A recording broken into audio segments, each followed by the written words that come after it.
محمدیان بفرمایید. به نام خدا, in the name of God. This is Hamid Doost Mohammadian, a professor for sustainability in Germany. I would like to take this opportunity and say welcome to everybody to this conference. The language of this conference would be German and English. Sprache is Deutsch and English. And I'm going to introduce you shortly the conference and the speakers. We have this conference, each speaker should have 10 minutes to present the speech. And we invite for the first person, Dr. Hamid Mohammadi, the cultural consultant of Islamic Republic Embassy of Iran in Berlin. And I'm going to say thank you so much from the other speakers from the other countries. Professor Dr. Dario Asante, Professor for Electrical Engineering from Telematic University in Italy, Rome, and Mr. Volker-Taher Neef, journalist from Germany, Berlin. Professor Dr. Ahmad Shekarchi, Assistant Professor for Social Science from Shahid Beheshti University, Iran, Tehran. Mr. Ricardo Tavio, Director for European Program in Santa Cruz, Tenerife, Canary Island, Spain. Dr. Ghulam Hossein Bolandian, Assistant Professor for Islamic Azad University, Iran, Tehran. Dr. Yana Damkova, Business Faculty, London Institute of Skill Development, London, UK. Professor Dr. Mohammad Hossein Shuai, Assistant Professor for Culture and Communication, Imam Sadiq University, Iran, Tehran. And Dr. Armin Tribel, Social Business Intercultural Perspective Consultant from Berlin, Germany. And as I said, I am Hamid Doost Mohammadian, Professor for Sustainability with the focus on cultural sustainability. I would like to invite Mr. Dr. Hamid Mohammadi, the cultural consultant from Iranian Embassy in Berlin, to start the speech. Please. بسم الله الرحمن الرحیم. من خیر مقدم عرض میکنم خدمت میهمانان عزیز. Hello to everyone. Guten Tag und herzlich willkommen. Thank you, Dr. Professor Doost Mohammadian. Thank you all the guests. I'm so pleased to be in this webinar today and to hear the words of respected professors from Iran, Germany, England, Italy, and Spain. I also sincerely thank you for accepting our invitation and for your presence and participation in this online conference. Indeed, there are different views and opinions about the post-corona world. Today, we want to hear the views of our esteemed speakers on this controversial issue. I would like to point out a few questions. Is the term post-corona world a correct interpretation? Can it be assumed that the world around us is divided into pre-corona and post-corona? Will the world after corona never be like the world before corona? Can we say that there are many indications that the post-corona world will be different from the pre-corona world? I think we are facing some more challenging questions, same as when will be the end of corona crisis? Can anyone accurately predict a definite end for the corona pandemic? At its most optimistic, if vaccinating people is the way to end the corona crisis, how long will it take?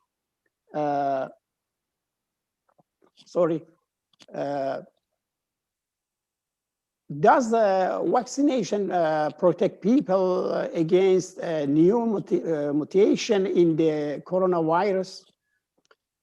COVID-19 has disrupted the normal state of the world. And some believe that it is impossible to return to the previous state. And they say that humans should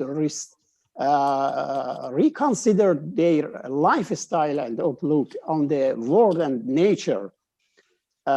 Some people believe that the corona pandemic has increased racism, political violences, and economic inequality.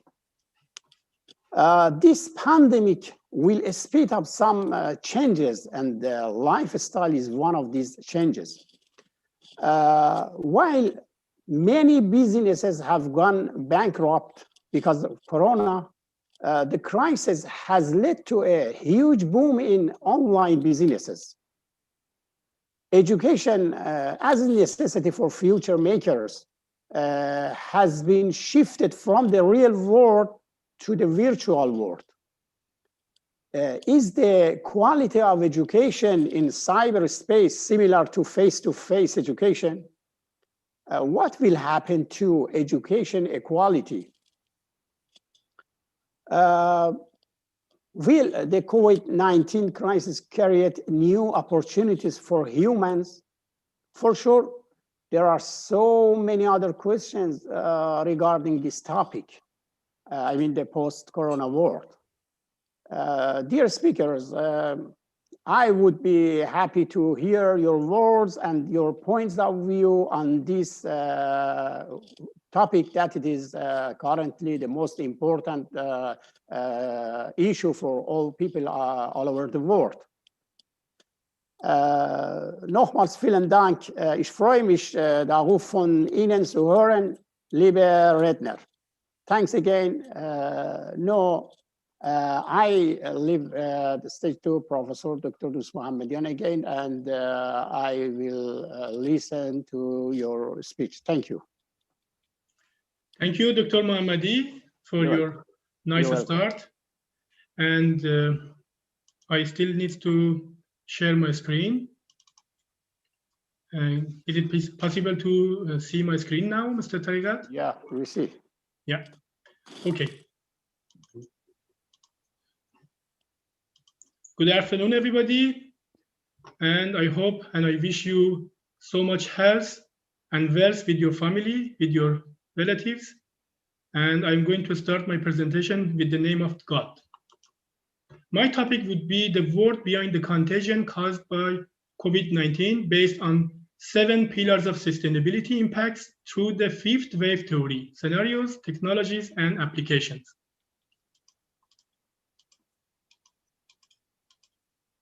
Introduction.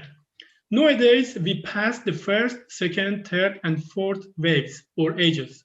Before 1970s, various businesses could affect and improve IT technologies and economy.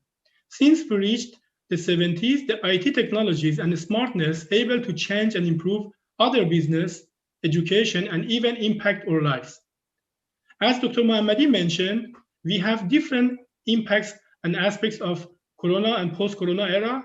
That's why in this presentation, you are going to see a new theory called the 5th wave theory and the related models like 7 pillars of sustainability to look at this contagion and the post-Corona era with 7 different aspects. Large cities are sensitive to challenges like pollution, lack of infrastructure, economic shifts, and health crises. 3 technological revolutions called D3 are shaping the dawn of 21st century: decarbonization, decentralization, and digitalization. My other colleague, Professor Dr. Asante from Italy, he is going to talk about digitalization and Industry 4.0 with this approach, and Mr. Ricardo Tavio is also going to talk about the educational aspect. Business 5.0 or hybrid business or tomorrow's business is a model, is a new concept in the field of business and future business after Corona. Scenarios, applications, and technologies with using the fifth wave theory as a readiness in the world behind COVID-19 pandemic can help us to prepare and get readiness for the challenges, for the crisis, for the human resources, and for making the world a better place for living. Sustainability. When we talk about sustainability, we have different approaches. One of them is the very huge research in the United Nations. That was one of the biggest projects they did in the field of social activities in United Nations. And that happened something like 3 years with more than 80 questionnaires and about 7 million people. After that, they could make the Sustainable Development Goals. And then we have another approach for sustainability. Sustainability is equal livability plus quality of life. But also we have another approach. Sustainability factors can be a changing world, shared value, responsibility, and risks. We had a project in our university since 2016 about sustainability campus based on 4 criteria: strategy, environment, society, process management, with 20 sub-criteria: strategic analysis and measures, materiality, goals, depth of value change, use the nature resources, resource management, climate relevant, emissions, responsibility, rules and processes, control, intensive systems, stakeholder participation, innovation and product management, employees' right, equal opportunity, qualification, human right, commonwealth, political influence, and law. Also, we have another aspect from United Nations, 3 pillars of sustainability: social, environmental, and economy. Since 2017, after my fifth wave theory, I did a research in this field and I found another model. I made this model 7 pillars of sustainability: social, environmental, economic, technique, culture, education, and politics. As Dr. Mohammadi mentioned, we can look at different points, different crises, different challenges in our life with these 7 pillars of sustainability, because each pillar in different time, in different situation, can have different impacts. That's why in this model, I can try to make calculation model to calculate effective sustainability. That means that's something like sigma, probability of this sustainability, times impact and ratio.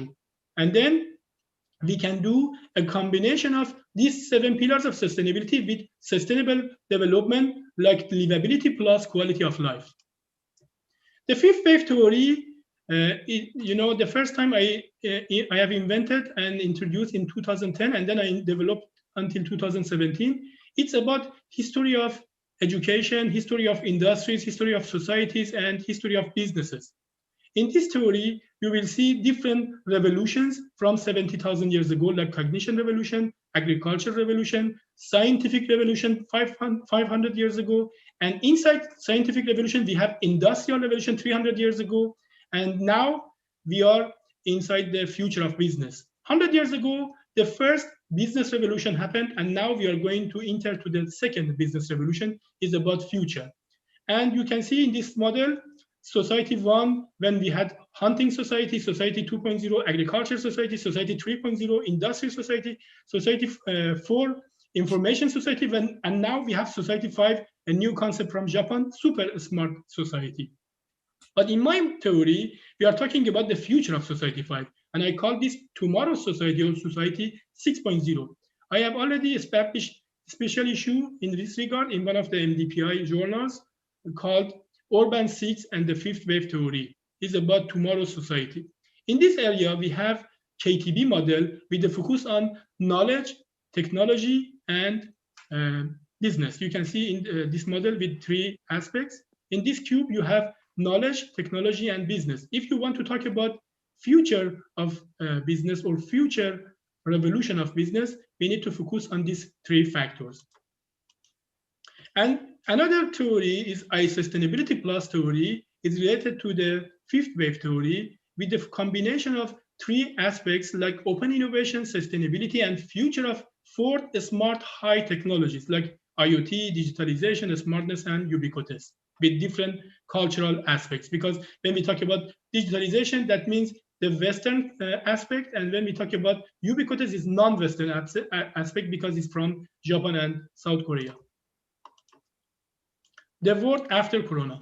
Matthias Holz, as a futurist, and his colleagues at the German Institute of Future Research, they did a research about the future and the world after Corona. And then they have published a book in this area, and that book was very interesting in the German media. The book called The Zukunft nach Corona, the future of, or the world after Corona. Referring to this crisis caused by COVID-19 pandemic, we have 4 different results according to this research from Matthias Holz. The Corona's era will not end. This is very interesting. And we never back to normal. Sometimes when we say we never back to normal, people say, oh, that's very, very bad because we have so much risky situation and the situation is not nice. And sorry, we want to have, again, our friends in person. We want to meet each other, and we want to travel. We want to do everything in normal. But when we say we never back to normal, that doesn't mean the situation is going to be worse. No. Maybe, as I said in the first of my introduction, maybe the situation is going to make the world a better place for living, but we need to have some conditions. Because we, in one of the historical period of the time we are, called deep crisis. And the last one, the period can change the course of the future, and we are now in this position. This is a photo of Matthias Holz in the Institute of Research Center for the Future in Germany. According to my research, and during this maybe 4 or 5 years regarding to crisis and future studies, and also according to my 5th wave theory, because in my 5th wave theory, I'm talking about the age of tomorrow from 2020 to 2030. In the next slide, you will see that. In this case, I found some results. Number 1, the world will change. Number 2, behavior will change. Number 3, humanity will return. Number 4, the economy after the contagion crisis maybe is going to be better and not completely destroyed. The authority power of most technology companies. At the moment, you can see maybe more than 60% of businesses, they are moving and they're transferring to use online systems, and based on, for example, platforms like Zoom, Skype, WhatsApp, Google Meet, and etc. Contagion, outbreak of COVID-19, and reconciliation with the technologies. Privacy risk. That means this is in one hand good, but in another hand is not good, because we have 2 risks. One of them is data security. When we do everything on internet, that means we don't have any privacy. But the second one is health risk, because before Corona, we had some food, we have some drink, and some activities. But now we have the same food, but no activity. And this is really dangerous for our health system. That's why we need to reduce or control our food, also do some activities in home. Intensification of domestic economic shift crisis. A strengthening bonds between people because of understanding the value that already existed. And the provision of the health and medical care is evolving. Medical doctors, nurses, and pharmacists on the front line. Resumption of the world trade. And the last one, to regain the opportunity for living in a better way and prosper the economy.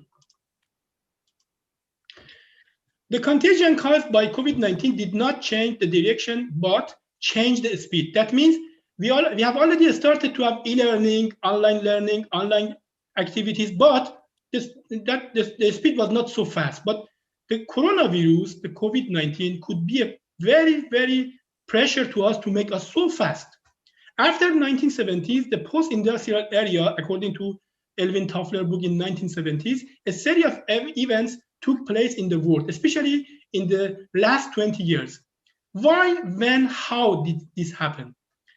Was the outbreak of COVID-19 the beginning of this event, or did only accelerate them?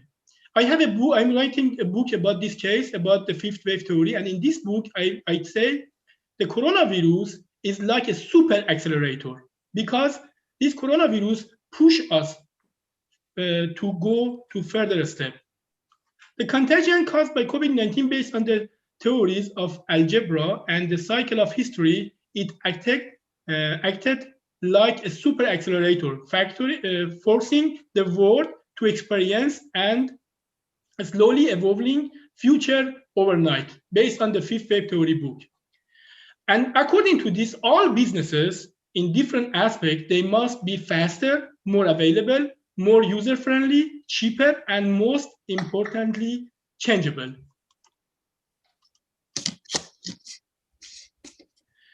And now because we are talking about Mr. Dr. Mohammadi talked about and mentioned about prediction the future, I'm talking about the forecasting the future. Maybe it's better to use the word forecasting.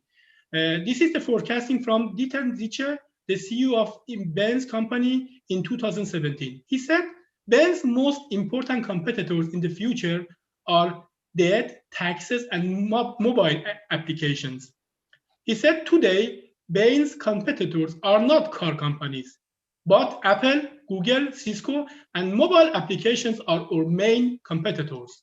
For example, Uber as a company which doesn't actually have any car is one of the largest software-based taxi or car rental companies. Or Airbnb that doesn't own any house but is one of the largest software-based renting place company in the world.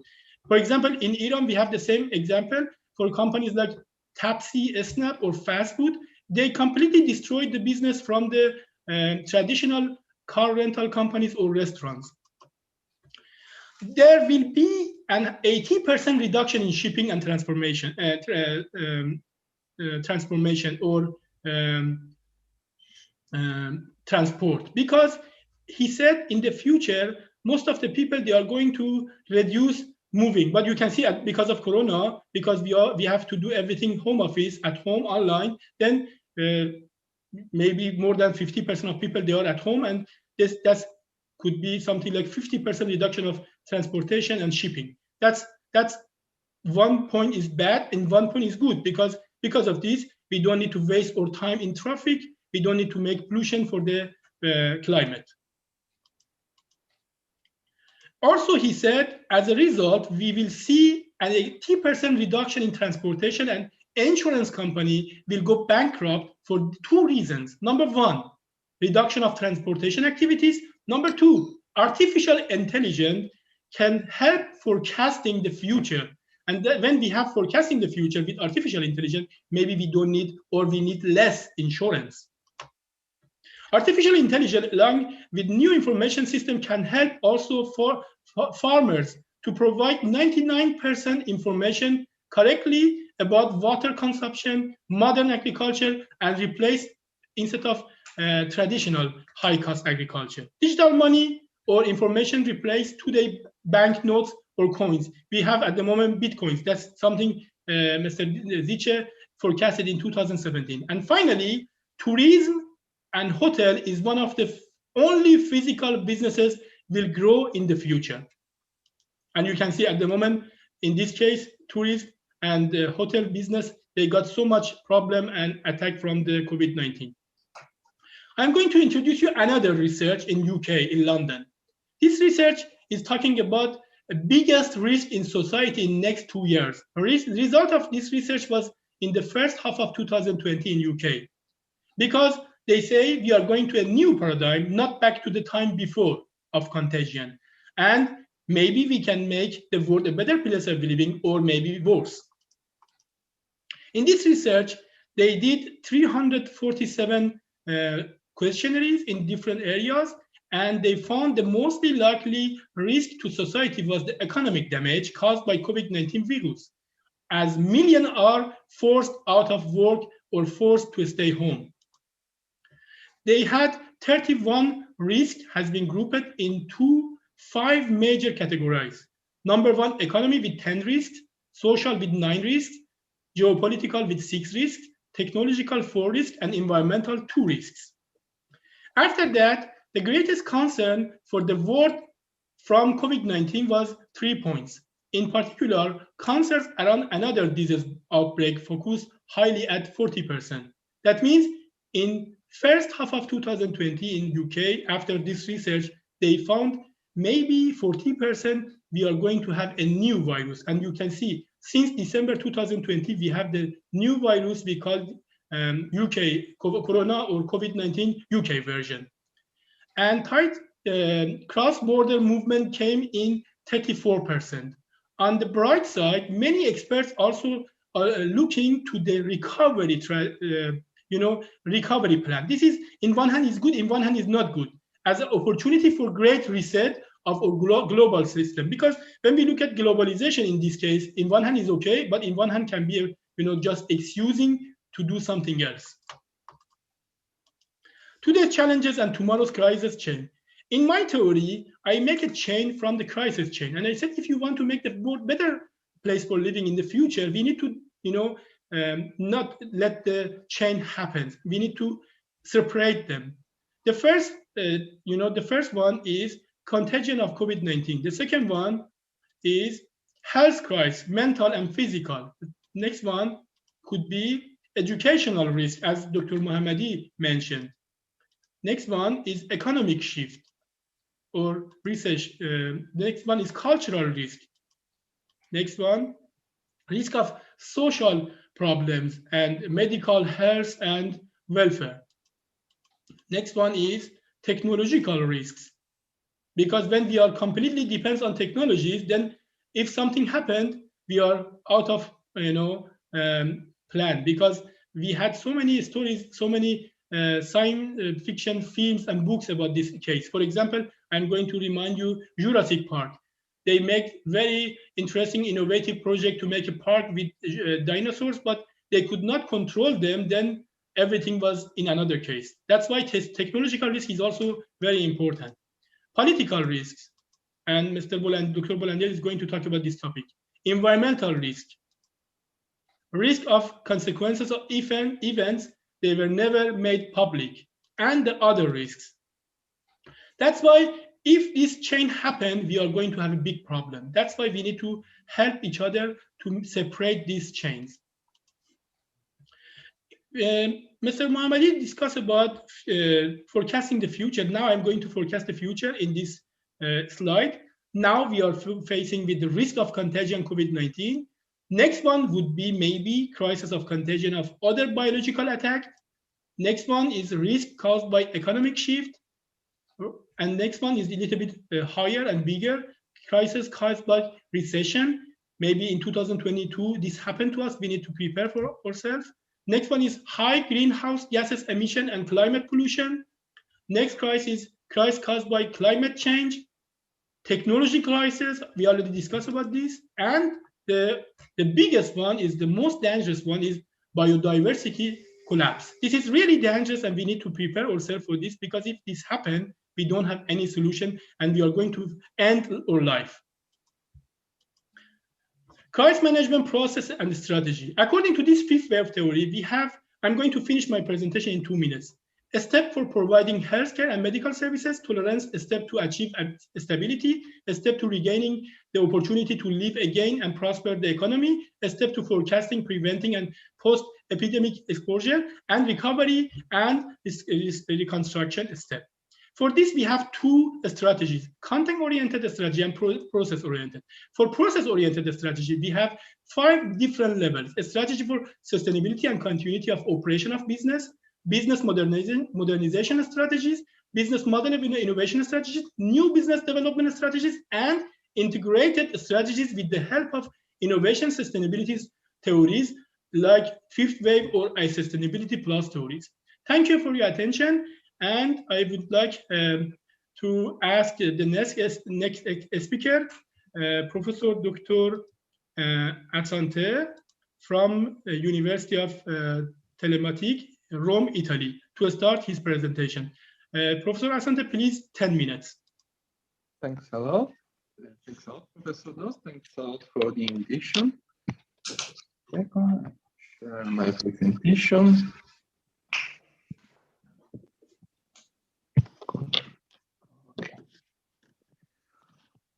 I will focus my presentation on the impact of Corona in the industrial sector. In fact, the title of my presentation is Industry 4.0 from an innovation paradigm to a COVID crisis response. I'm Professor of Electrical Engineering at the Faculty of Engineering of Uniatur University in Italy. Now, just a brief summary about Industry 4.0. Industry 4.0 is the so-called the fourth industrial revolution, because by a historical point of view, we had the first industrial revolution in the 18th century, the second industrial revolution in the 19th century with the mass production. At the mid-end of the 12th century, we had a third industrial revolution with automation, computer, and electronics. And in the last decade, we had what is called the fourth industrial revolution with the digitization of the industrial sector, cyber-physical system, Internet of Things, cloud computing, and all the new digital technologies that you probably know. What does it mean, Industry 4.0? In picture here, you can see the 9 pillars of Industry 4.0 that are augmented reality, system integration, cloud computing, big data, IoT, 3D printing, cybersecurity, autonomous robots, and simulation. All these new technology inside the industrial sector can completely change the layout. Bringing these technologies into the industrial sector means to introduce new technologies, but also, differently from the other industrial revolution, a complete change in the business organization from top to bottom. The need of new competencies for the human resources involved in the industry, from employees to top managers, but also new business opportunities. This means that Industry 4.0 needs funding, needs training to be successfully introduced.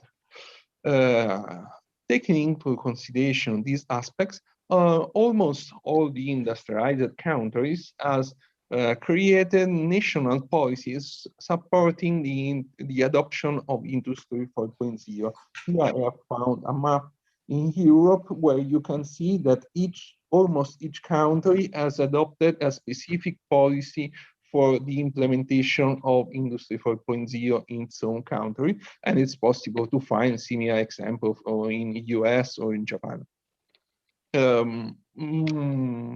These policies, these initiatives are similar. They are based on more or less 3 pillars: funding for the acquisition of new technologies, policies for the or new organization of companies and the adoption of these new technologies, and training of employees. Then this is the scenario until last year. Then we had the crisis. What? Now, there are some questions related to Industry 4.0 with the crisis. So, first of all, is Industry 4.0 still a priority or not? Will the diffusion of Industry 4.0 stop or continue? And above all, is it worth investing in Industry 4.0, both in the private and public sector? Because until last year, Industry 4.0 had a huge amount of public funds. So is it worth continue funding Industry 4.0 or shifting to other sectors such as education or above all health? Well, I will show some results of some studies that are being recently published. This is a study from McKinsey asking to their position about Industry 4.0 related to the COVID impact. The title of the survey is COVID-19, an inflection point for Industry 4.0.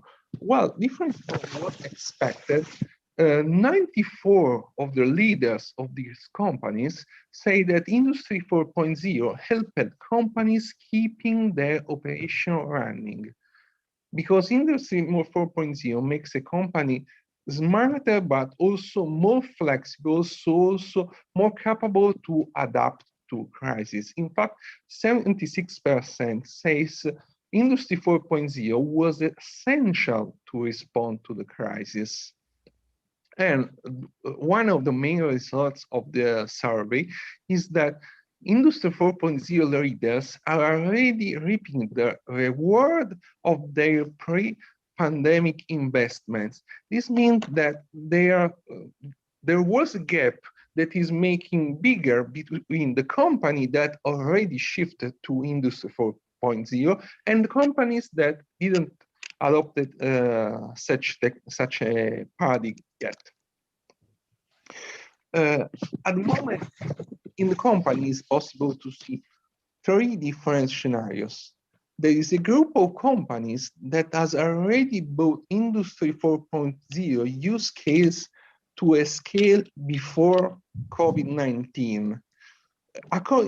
For these companies, Industry 4.0, that they were the companies that better responded to the crisis. And according to their readers, more than 60% are more optimistic on the company perspective. Then there is a group of companies that are just some use cases before COVID-19, but did not grow to a large scale. This is a group that started to adopt Industry 4.0, where this group of companies is really reducing. There are, according to the McKinsey analysis, there are 40% less companies in this stage that were with respect to 2017. And then there is the last group, companies that have not begun to adopt technologies for Industry 4.0. Well, about 60% of their leaders are really worried about the future of their companies. This analysis shows a change of priority due to the COVID. As you can see, last year, the most important challenge, according to the company leader, was lack of skills and knowledge. So the main problem was how to train employees to adopt Industry 4.0. This year, the new priority is the main at this point is lack of funding. So people that has not adopted or there was going to adopt Industry 4.0 are worried how to get funds to do that. In terms of investment also, there are three different investment scenarios. 20% of the leaders says that their organization are doubling the investment in digital technologies. And in particular, they are supposed to accelerate to experiment use cases in many different scenarios. 60% says that they are taking more cautious approach, and in particular, they want to have a selective implementation of Industry 4.0 scenarios, just according to the opportunities. Then a remaining 20% say that the pandemic has completely blocked their effort for Industry 4.0, and they do not expect a restart in the next year. Which technologies to focus on? Well, in this moment, the technologies to focus on are the ones that can make the work more flexible. So technologies supporting remote work, supply chain connectivity, operational transparency, also. So all the technologies that allow a flexible and remote control of the industrial processes. How is expected to be the industry after the COVID? So what will be the new normality? Well, it's impossible to imagine that we'll be back to the situation before COVID. As Professor Doost said, COVID in this way has been an accelerator. So smart working that we are adopting in this moment will be still used even after COVID. This will need a flexibility in the industrial processes. Digital solution must be extended behind the organization. So not just internally, but in the interconnection between organizations. The use of cloud-based solution and standardized IoT platform can accelerate the initial implementation of new projects, reducing the time for realizing this project and reducing the cost. So there will be a even more required use of digital technologies, and the more required scenarios, more required categories of employee will be the ones with advanced IT competencies. In this moment, there is another request of data scientists and IoT engineer, and this request is expected to increase. So what is going to be called the digital blue collar, that is the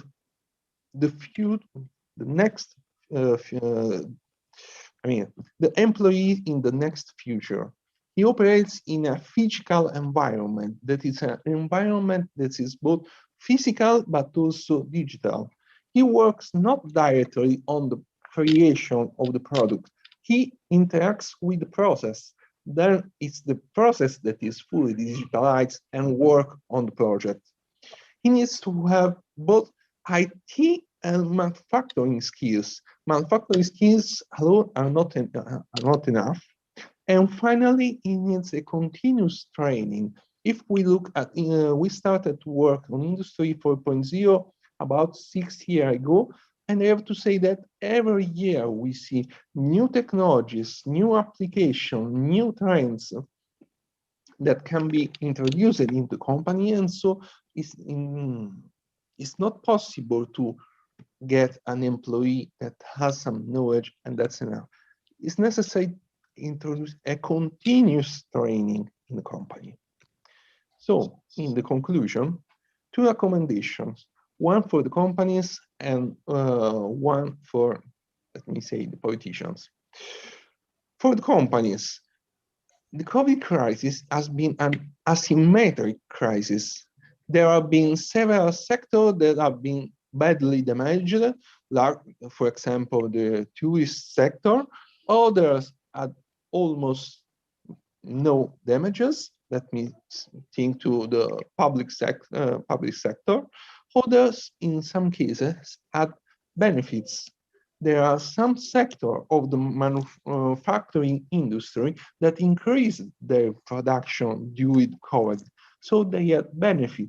They have to take advantage of this benefit, and if they can, they have to invest in this moment in Industry 4.0 technologies and training, because for sure they will get a competitive advantage once the crisis will be over.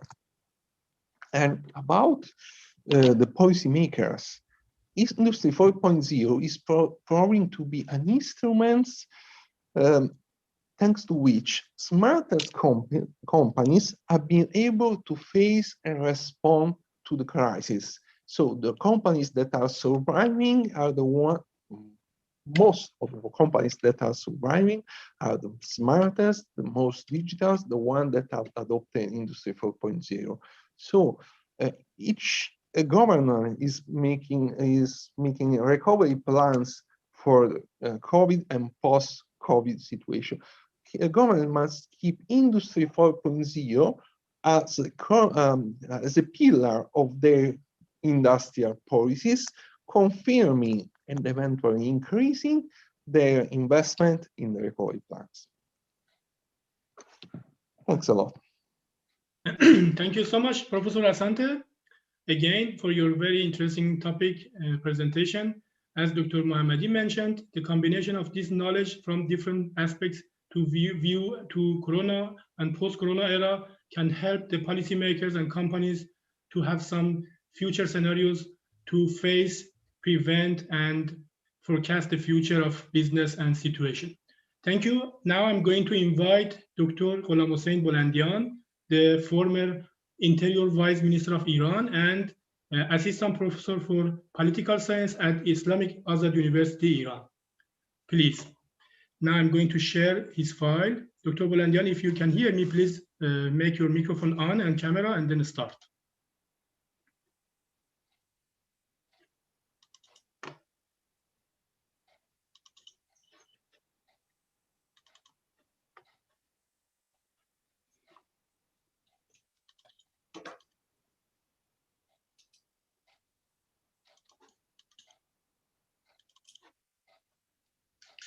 Is it visible, the screen?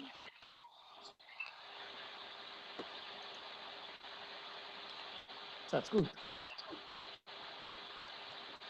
Dr. Bolandian, can you hear me? Okay.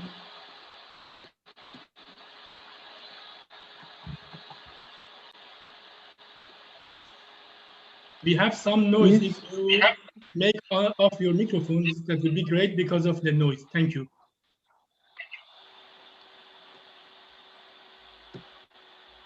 Okay, Dr. Bolandian, continue, please. Excuse me. این شیر نکردید مگر؟ چرا من الان شیر کردم آقای دکتر؟ من نمیبینم که. Mr. Tariqat, is it possible to see my screen now? The screen is, yes, we see. Yes, yes, yes. Everyone sees. Everyone sees. همه میتونم ببینن آقای دکتر. Yes. من که نمیتونم ببینم الان متاسفانه. خب من مجبورم که از اون موبایلم چیز کنم. شیر نشد. شیر شده، الان همه دارن میبینن. شیر مال من نیست چی.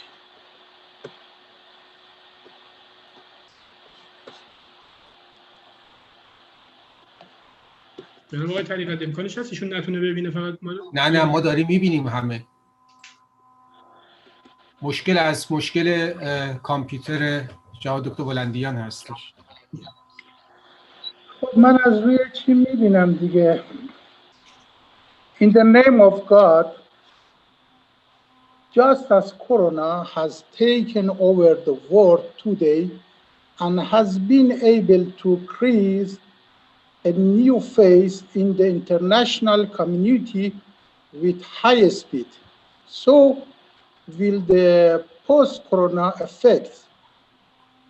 So whether we like it or not, the post-corona international system will be different from the existing system and the order established in it.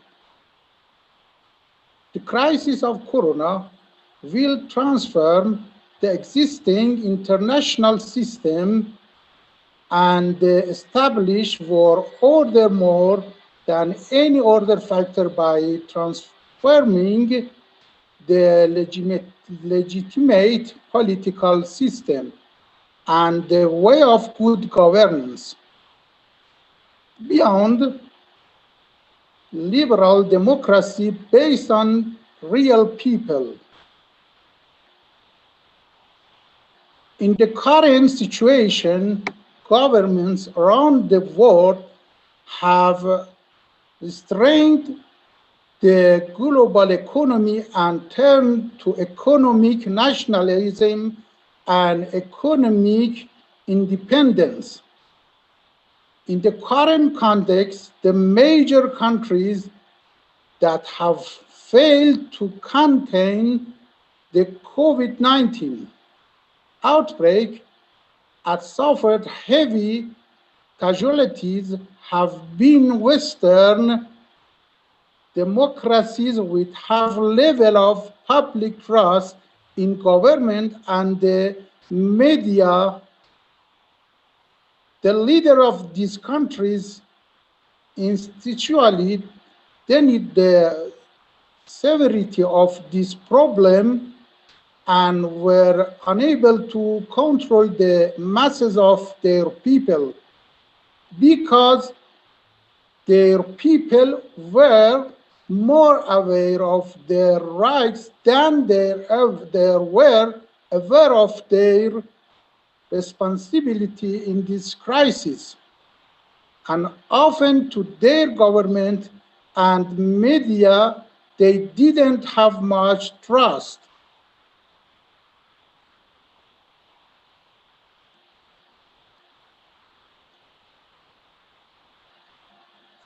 Furthermore, liberal countries realized the failure of their original strategy of non-government intervention in the economy and turned to the everyone case approach. The United States banned travel from Europe, the country, and European Union in turn banned the export of personal protective equipment, PPE. The European Union was in internal turmoil.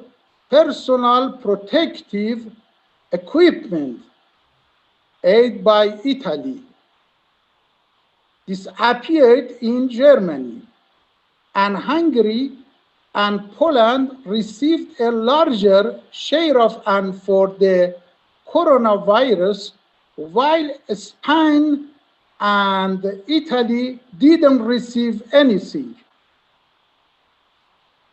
On the other hand, while Beijing worked hard to make China a memorable country for defeating the coronavirus, Washington was promoting the view that the coronavirus was China's fault, calling in the Chinese virus in the struggle Western democracy, which was previously sold as an elixir to all countries of the world, lost many of its charm. The spread of the coronavirus has caused many of the current structure in the international arena to show their inefficiency. The Italian people who were at the height of the crisis set fire to the EU flag in a campaign in response to the lack of European support, declaring that we were protecting ourselves and talking about leaving the EU. In general, it can be concluded that the state of the world is becoming a new shape and a new geometry. Many believe that the corona outbreak and the failure of the great powers against the disease will challenge their power in the eyes of world public opinion, and in the values that these powers held for many years after World War II. The Islamic Republic of Iran, with its independent policy in the structure of the international system during this period, has not only challenged American hegemony in West Asia, Middle East, and other parts of the world, but has also challenged this hegemony with its political, ideological, and military power. And in the face of the United States, with oppressive sanction and maximum pressure, even in the very difficult times of Corona, dedicated by human rights and humanity for medical and pharmacy and pharmaceutical cooperation and personal protection. The United States tried to get medicine and medical equipment. The United States, with its high this toll in Corona, which generally average 3,000 a day, despite its military and economic and advantage, it failed to provide good governance, and liberalism faced a serious challenge. Just as in 1990, the Soviet Union, despite having high military power, faced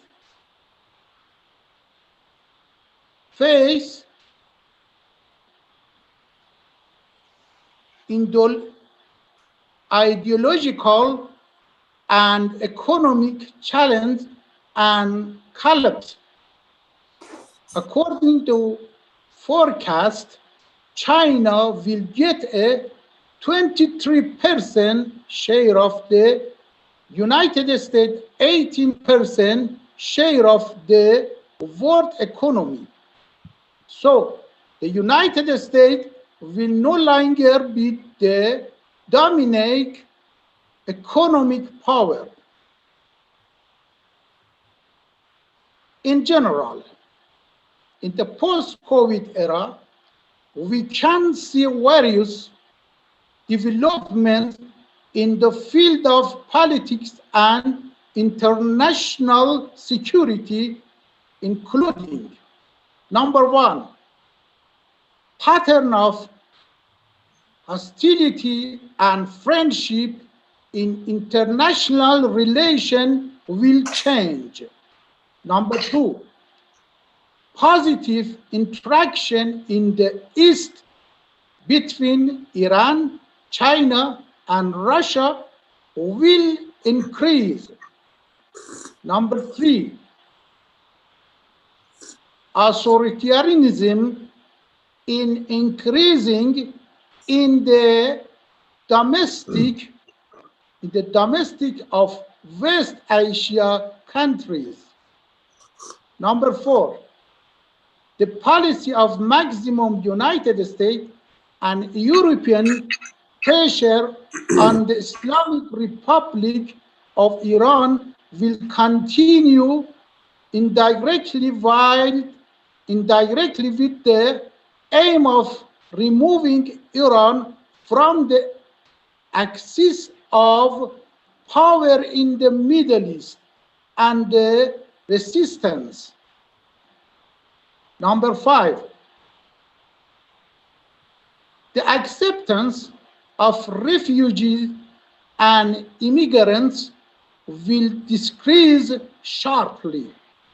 Number six, the economics of Western countries will go into recession and competition will intensify. Number seven, single product economy such as oil will be challenged in countries such as Iraq and Saudi Arabia.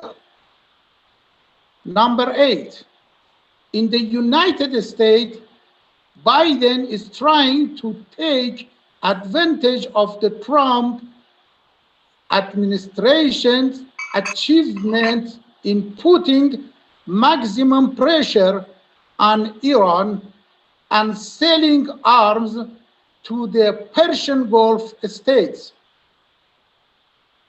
Number 9, the United States will compete with China in the economic, military, political, and security fields. Number 10, the pattern of cooperation between Europe and the United States will be weakened.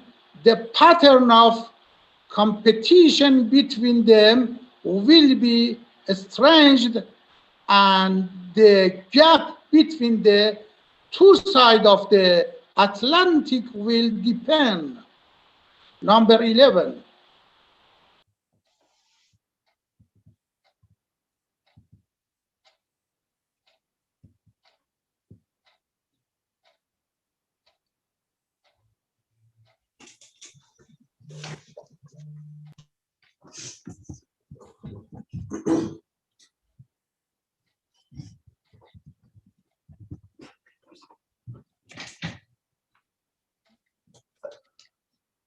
Thank you so much, Dr. Bolandian, for the presentation. Now I'm going to invite Mr. Volker Neef, the journalist from Germany, Berlin. Ich möchte Herrn Neef einladen für einen Vortrag. Bitte, Herr Neef. Salam alaikum wa rahmatullahi wa barakatuh. Erstmal ein großes Mamnun, dass ich an dieser wichtigen Konferenz teilnehmen kann und darf. Es ist ja so, wir stochern ein bisschen im Nebel herum. Ich fühle mich erinnert als Deutscher in die Zeit 1989, Anfang 1990. Da sprachen wir von einer Wiedervereinigung, aber keiner von uns hat gewusst, was heißt das denn konkret? Denn keiner von uns hatte vorher jemals eine Wiedervereinigung erlebt. Es war absolutes Neuland. Wenn wir nun nach dieser Corona-Pandemie sagen, Inshallah am Tage X wird wieder alles so sein wie früher. Wir wissen ja nicht, gerade im Sektor Kultur, wie sich der Bürger verhält. Wird er, wenn er beispielsweise einmal im Monat, um das mal an einer Zahl festzumachen, ins Kino gegangen ist, er ist vielleicht einmal im Monat ins Theater gegangen, nun sagen, ich hatte zig Monate dazu gar keine Gelegenheit, also werde ich jetzt jeden zweiten, dritten Tag ins Theater gehen, vorausgesetzt, ich bekomme überhaupt eine Karte, weil der Run auf die Kultur so groß ist. Oder wird der Bürger, da mag es durchaus unterschiedliche Ansichten bei dem einen oder anderen geben, sagen, ich war doch in der Corona-Zeit nicht im Theater, ich war in der Corona-Zeit nicht in der Oper, ich war in der Corona-Zeit nicht im Konzertsaal, klappte doch alles wunderbar, warum soll ich jetzt dahin gehen? Denn um das mal an einem anderen, sehr saloppen Beispiel deutlich zu machen, wenn der Bürger zig Monate lang nicht in seine Lieblingspizzeria gehen konnte und hat da einmal in der Woche, wie er es sonst immer getan hat, seine Pizza Thunfisch gegessen, der kann schlecht am Tage X, wenn alle Corona-Bestimmungen aufgehoben sind, sagen, so, jetzt fehlen mir 10 Pizzen, die hole ich jetzt alle auf einmal in dem Restaurant nach, da wird sein Bauch nicht mitmachen. Und ähnliche Frage ist ja, macht sein Kulturbauch, wenn ich das mal so ausdrücken darf, das mit, dass er sagt, diese vielen Monate, wo ich Verzicht üben durfte und musste, die hole ich nun ad hoc nach. Das Gute bei der Kultur ist ja, des einen Brot, des anderen Tod, ein uraltes Sprichwort. Buchverlage, Autoren haben festgestellt, dass die Verkaufszahlen von Büchern in die Höhe geschnellt sind. Ich wohne in Berlin. Im Bundesland Berlin dürfen die Buchhandlungen aufhaben. Sie sind nicht geschlossen worden in der Corona-Zeit, weil man hier in der Landesregierung gesagt hat, wir haben festgestellt, Bücher zu lesen ist ein hohes Kulturgut. Bleibt dieses hohe Kulturgut Bücherlesen auch nach der Corona-Pandemie so in dem Ausmaß vorhanden und Leute werden dann nicht mehr so oft wie früher ins Kino gehen, ins Theater? Wie gesagt, wir stochern da im Nebel herum. Hier in Berlin, die weltbekannten Filmfestspiele Berlinale finden statt, aber nur digital. Da hat man natürlich gesehen, es ist zu einem Einbruch gekommen. Die Zahl der Nachfrager ist längst nicht so hoch zu dieser Berlinale wie in Vorzeiten. Ja, es ist ja selbstverständlich, denn Kino ist ein anderes Erlebnis, als wenn ich vor dem Laptop oder vor dem Fernseher sitze. Wenn einer von uns, und Sport gehört ja nun auch mal zum Bereich der Kultur, leibhaftig bei einem Fußballspiel als Zuschauer gewesen ist, der weiß doch, dass dort eine ganz andere Atmosphäre ist, als wenn ich dieses Fußballspiel zu Hause vor dem Fernseher mir ansehe. Ich habe ja gar nicht die Stadionatmosphäre. Beispielsweise hat gestern das Filmfestival Achtung, das ist ein regionales Filmfestival, das in Berlin und Brandenburg einmal im Jahr aufgeführt wird. Die Bedingung, um dort einen Film zeigen zu können, ist, es muss einen Bezug zu Berlin haben. Also der Film ist in Berlin gedreht worden, der Regisseur kommt aus Berlin, der Hauptdarsteller hat in Berlin nachweislich die Schauspielschule besucht. Gestern kam die Pressemeldung, das Filmfestival Achtung ist vom Frühjahr erstmal auf den September verlegt worden, in der Hoffnung, im September können wir alle in Berlin und im Bundesland Brandenburg wieder in die Kinos gehen, denn man traut sich einfach nicht, ein Filmfestival, so wie es die Berlinale gemacht hat, den Leuten zuzumuten am Laptop. Das sind dann ganz andere Verhältnisse und die Frage ist ja auch immer, und wie gesagt, da sind wir beim Nebel, wie stochern wir da herum? Ich möchte das nochmal an einem anderen Beispiel deutlich machen, was ich selber vor knapp einem halben Jahrhundert erlebt habe. Da kam auf den Markt der Videorekorder und die hochkarätigen Experten waren alle der Ansicht, das Kino ist nun tot, der Videorekorder ist ja da. Ja, schauen wir uns heute um. Es gibt seit Jahren keinen Produzenten mehr weltweit, der Videorekorder herstellt. Aber Kinos gibt es noch auf der ganzen Welt. Wie gesagt, wir haben eine Situation, wir können uns nicht darauf vorbereiten, kulturell, was geschieht nach der Pandemie. Mir hat mal in einem Interview ein Schauspieler gesagt, und das geht so auch in diese Richtung, er hatte eine Rolle angenommen, er musste einen Blinden spielen. Er hat das gerne gemacht, er kam nach Hause, er hat zu seiner Gattin gesagt, sei so nett, binde mir mit einem Schal die Augen zu. Und es ist 4 Wochen lang verboten, diesen Schal abzunehmen. Ich möchte ein Gefühl dafür haben, was es heißt, blind zu sein. Ich spiele jetzt einen Blinden. Und er hatte ein Gefühl bekommen, was es heißt, ohne Augenlicht sich auf dieser Welt bewegen zu müssen. Derselbe Schauspieler spielte einen Fernfahrer und sagte, ein ehemaliger Klassenkamerad arbeitet in der Buchhaltung einer Spedition. Dank seiner Hilfe habe ich es geschafft. Ich durfte ein paar Tage ohne Bezahlung natürlich auf einem Lastwagen mitfahren, damit ich mal ein Gefühl dafür bekomme, was es heißt, Fernfahrer zu sein, denn ich durfte ja in einem Film einen Fernfahrer spielen. Jetzt komme ich zum Wichtigsten. Er hatte eine Rolle angenommen. Er spielte einen Siedler in dem Westen der USA um 1770, 1780 und wurde von Indianern festgenommen und die banden ihn an einem Marterpfahl.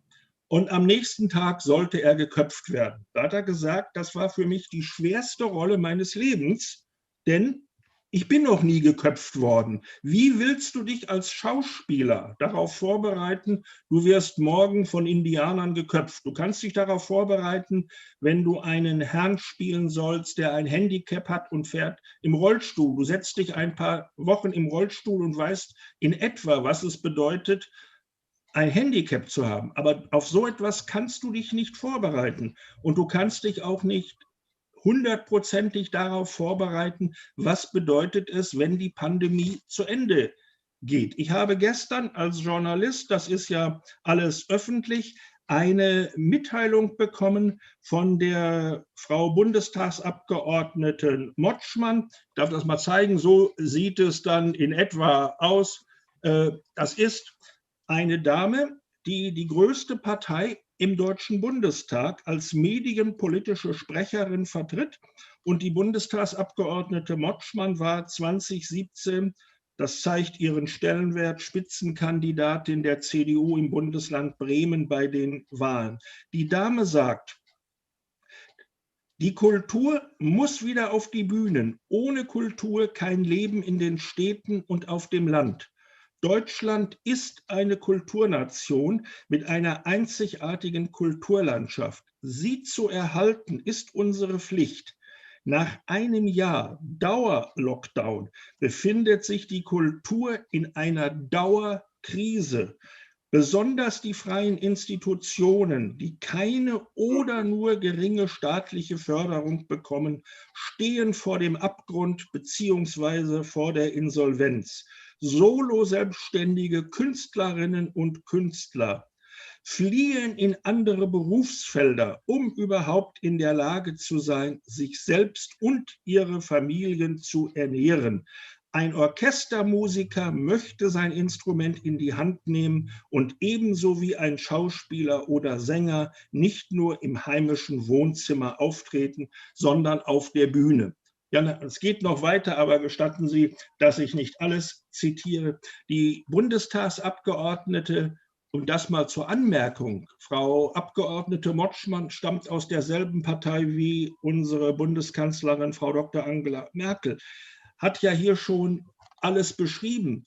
Künstler, seien es nun Sänger, Bildhauer, Schauspieler, suchen sich andere Berufe.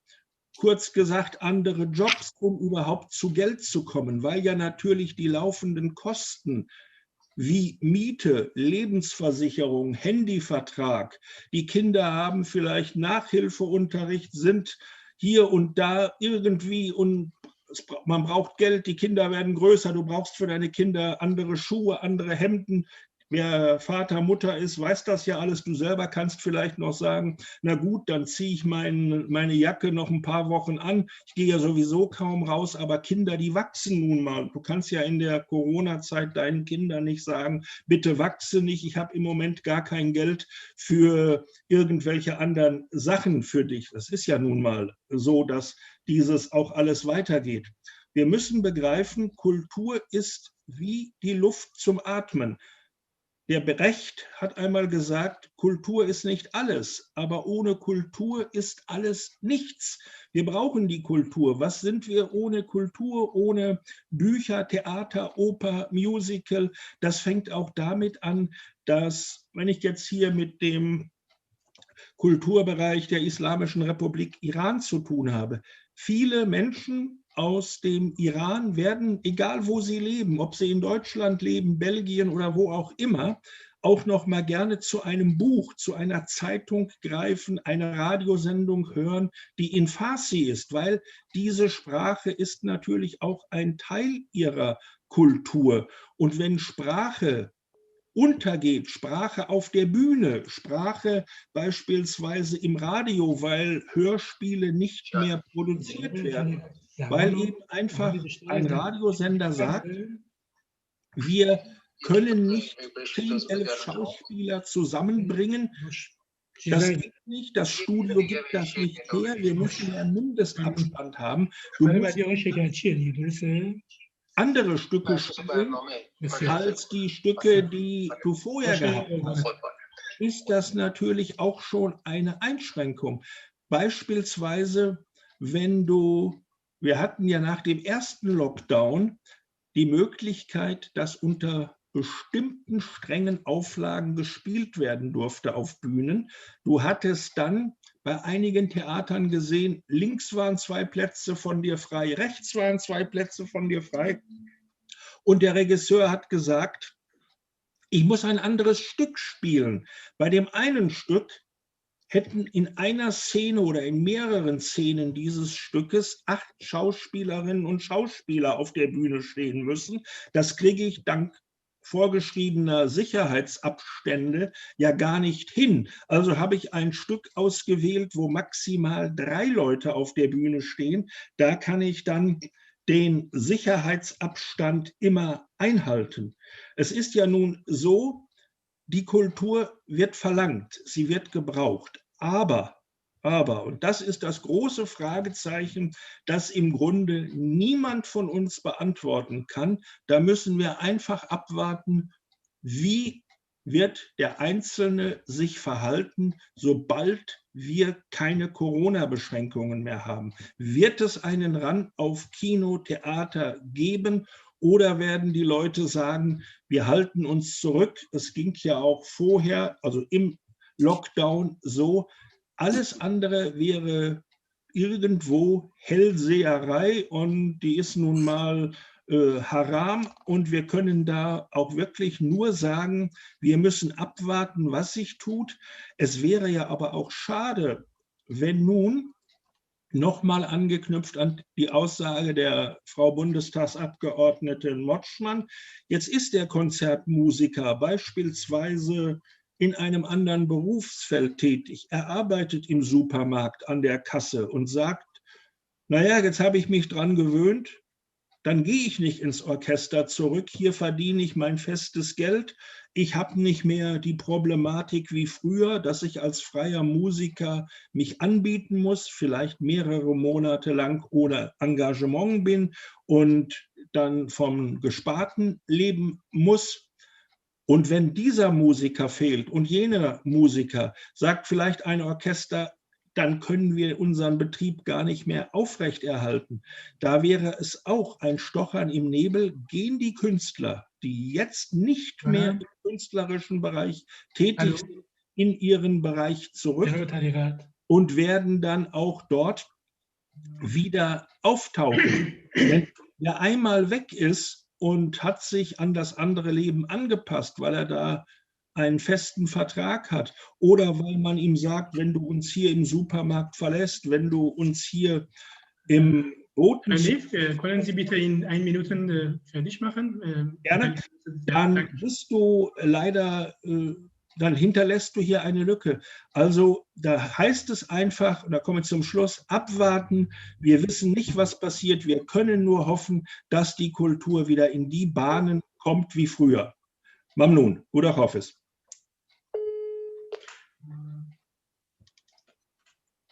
Dankeschön für Ihren Vortrag. Thank you so much for your interesting presentation. Would like to go and invite Professor Dr. Ahmad Shekarchi from Shahid Beheshti University of Iran, Tehran. Please, Dr. Shekarchi, start. Hello, everybody. Thank you very much, Professor Dr. Doost Mohammadi. I would like to have some speculation about the religion in the post-pandemic world. Talking about the post-corona world could be presumed to be as astrology or future study. Some speculations about possible future scenarios assume that the pandemic will have tremendous effects on diverse aspects of human life. Even though such arguments could be true, I would like to take a more humble assumption by considering the crisis just as a trigger event to stimulate or weaken ongoing and current trends. Of course, the complex configurations of numerous conditions could produce huge global effects, which are out of the agenda of my talk. Here I'm going to talk about the dialogue between the religion and some outcomes of the pandemic. The COVID-19 pandemic has impacted religion and faith in different ways. Numerous restrictions have been implemented worldwide. Believers are in conflict with authorities limiting the gatherings to prevent the spread of the virus. Some religious leaders and clerics not only try to disqualify modern medicine, but they are also very enthusiastic to promote their alternative ways of encountering the crisis, where modern physicians strongly condemn their activities. In Iran, South Korea, Italy, and the United States of America, on one hand, the start and diffusion of the infection have been attributed to some religious groups, currents, and tendencies which did not care about the formal hygiene protocols. On the other hand, some religious trends have condemned the governmental decisions to close the mosques, shrines, and sacred places, and forbidding the attendance at rituals. But the situation is not homogeneous for all religions around the world. Here, I would like to compare two cases of the United States Christianity with the Shia in Iran and Iraq. Samuel L. Perry and his colleagues argued that during the COVID-19 pandemic, Americans' behavior responses were quickly politicized. Those on the left stressed precautionary behaviors, while those on the religious right were more likely to disregard recommended precautions.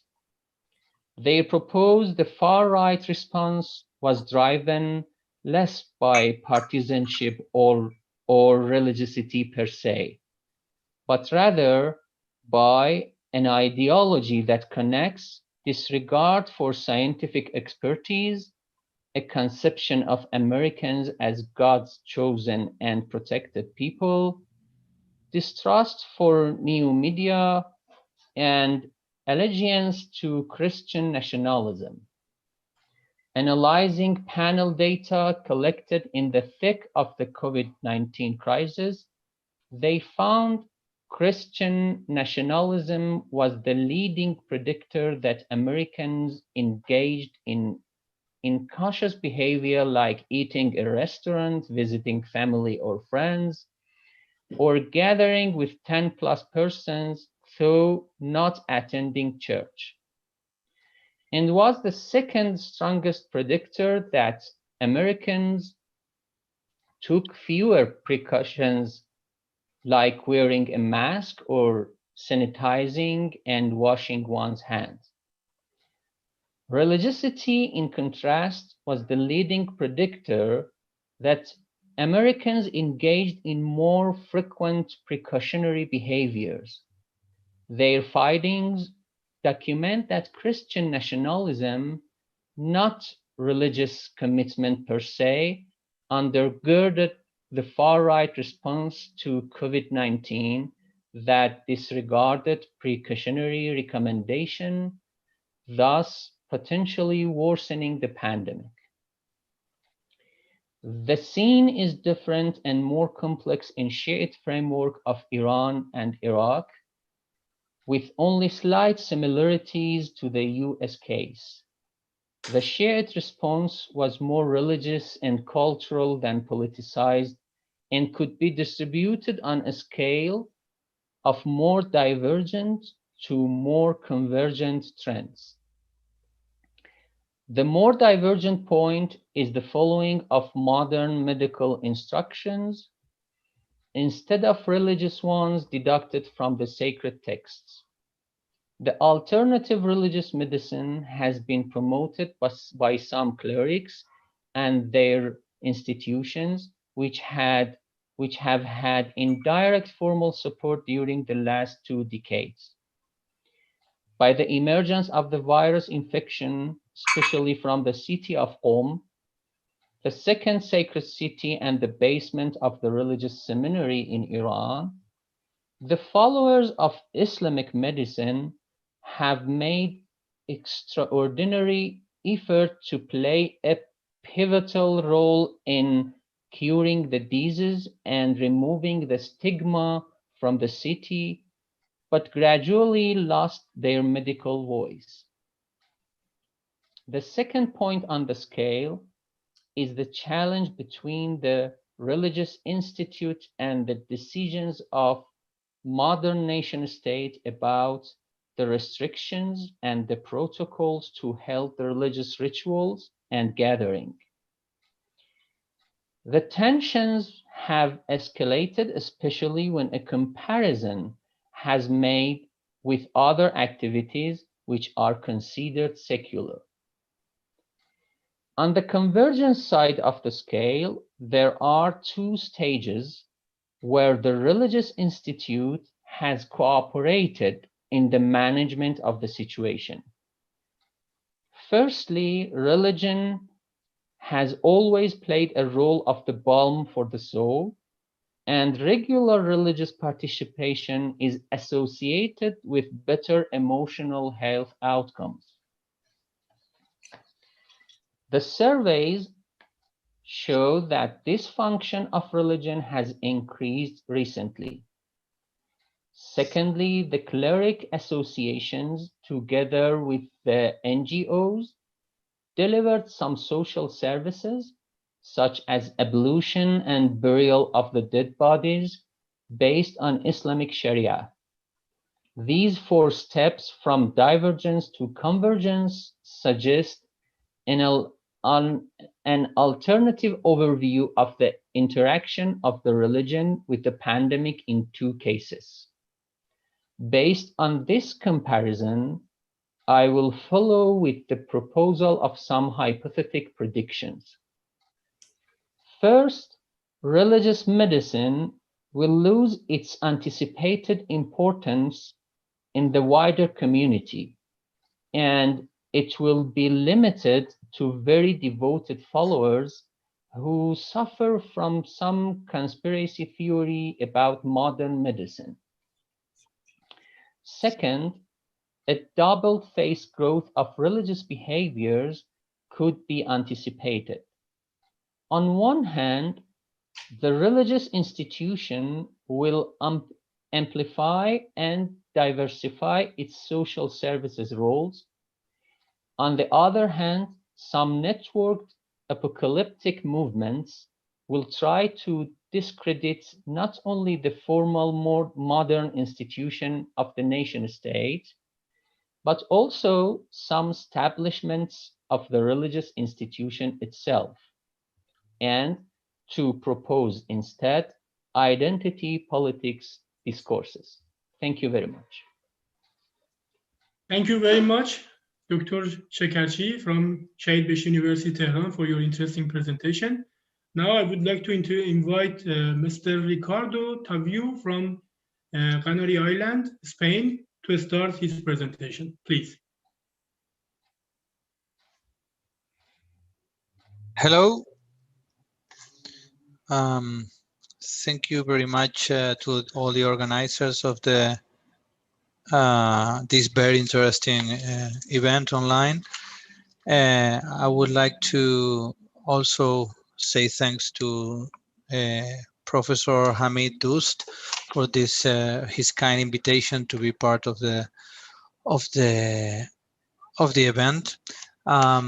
I will talk to you about the main challenges for educational institutions in the era of the COVID and post COVID, and what can we do for a transition from the face-to-face teaching to online education. As you know, the pandemic, which emerged in 2019, caused very important changes in economic, social, and pedagogical terms, especially in health all over the world. But education systems are also one of the areas most affected by this pandemic. The World Health Organization declared the coronavirus disease a public health emergency of international concern back in January 2020. And in March 2020, the COVID-19 was officially deemed a pandemic. So throughout the whole world, education has been severely impacted by the COVID-19 pandemic, as you know, and in the past year, institutions have faced economic crisis and have been required to completely reinvent themselves. And the education organizations around the world have been forced to cancel courses and lock down their facilities because of growing coronavirus pandemic. The impact has been felt on all involved stakeholders, including students, educators, institutions, funding agencies, and local societies as well. The currently face-to-face training cannot be conducted worldwide due to this pandemic. Hence, millions of people around the world have begun to study through open and distance education. And because of this pandemic in the world, in all education levels, in Europe, face-to-face training paused and began to use these distance education opportunities for all the stakeholders. An immediate, efficient, and effective response to the challenge posed by the COVID-19 pandemic to students, the academic, the teachers, and the universities is required. So according to the United Nations for Culture, 58 million students underwent an abrupt transition from this face-to-face learning to the online learning during the COVID-19 pandemic. Therefore, the e-learning is one of the modern methods of our era, which in principle facilitates the transition from a teacher-oriented classroom to a student-oriented classroom. So it is considered a modern form of student-centered, interaction-oriented learning delivered that secures a learning environment from anywhere at any time with several sources of digital technology. So the learner becomes more able to discover, to analyze, to build and acquire high-level learning and digital skills. But the abrupt transition from this face-to-face to online learning was accompanied by a lot of challenges, ranging from mobility restrictions to social distancing from their peers to changes in their study plans or learning online models and to missing scholarship interviews, to name a few. So due to this abrupt transition from the face-to-face to virtual learning, all these stakeholders have been required to shift their experiences without the necessary time and sometimes without the necessary infrastructure for success. So students, educators, and institutions were in the search for innovative solutions to quickly meet the needs of the education through different e-learning platforms. And what we did, we gather our partners in European projects around education, and we organized a worldwide webinar called Transition to Online Education from the Face-to-Face Teaching, which took place in April, March last year. And we received more than, well, near 10,000 visits and more than 1,500 registers. This allowed us to analyze the educators and their need analysis, but also the students. And this is the case that I'm going to to try to show you with my intervention. So what we discovered is that educators were drastically affected from this abrupt transition to online teaching, dealing with online exams, handling grants, with these all mobility restrictions and more issues. In the online learning environment, the teacher's role is not limited to providing knowledge. The role is much more comprehensive, as they should also stimulate learning. So from our company, EBM, as I said before, with partners such as Hellenic Mediterranean University from Crete, Greece, also with Uninetuno, which Dario Asante is one of the representatives in this event today, also with the Polytechnico Institute from Porto in Portugal, and some other partners such as the University of La Laguna also from the Canary Islands. In this 3 days webinars, we could reach several interesting conclusions. As I said, from this more than 1,500 colleagues registered, 85% of them had no prior experience in online teaching. So from those, more than 700 different colleagues follow the webinar live. The speakers were experts in the fields of teaching science and also on online teaching, and try to answer the questions posed by the registered participants prior to the webinar and during the webinar. So some of the conclusions that we reach from the students' perspective is that the only 11% of the participants declared this previous experience in online learning, whereas 89% stated no or little experience previously in online learning.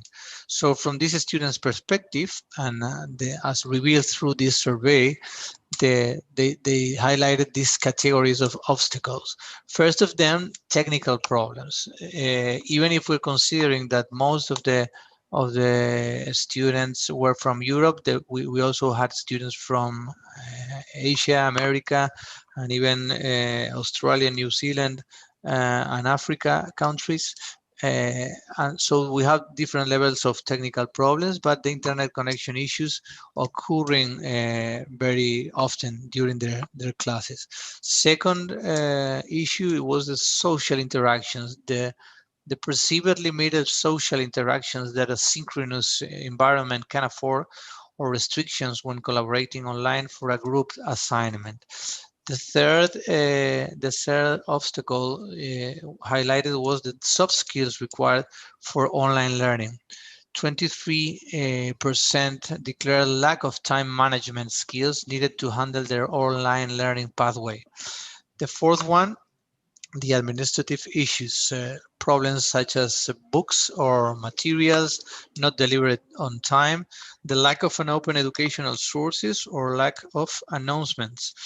In the fifth place, some instructor issues, some problems that students perceived as being caused by their teachers, such as not using synchronous methods or adopting a fast pace in covering the curriculum. For example, 46% of the participants were not satisfied with the pace of teaching and on the level of their understanding during the online teaching. On sixth place, some subject-related issues like the limitations of online environments in relation to certain subjects. I'm not going to go in deep to this, but for example, it's not the same to study literature online that physics or mathematics, that you will need another facilities or capacities. But even, for example, chemical or another engineering where you need laboratories, or can be replaced by remote laboratories, but it needs a little bit more of technology and probably very, very, very expensive facilities by the universities. In seventh place, some technology-related issues like limitations posed by the platform used in synchronous online learning, such as the number of participants permitted in an online class.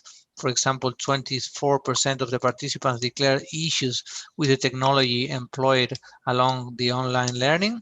This is very, this was quite typical by the starting of the pandemic. Now most of the learning management systems have dealt with this. In the 8th place, distractions, issues related to working from a home environment.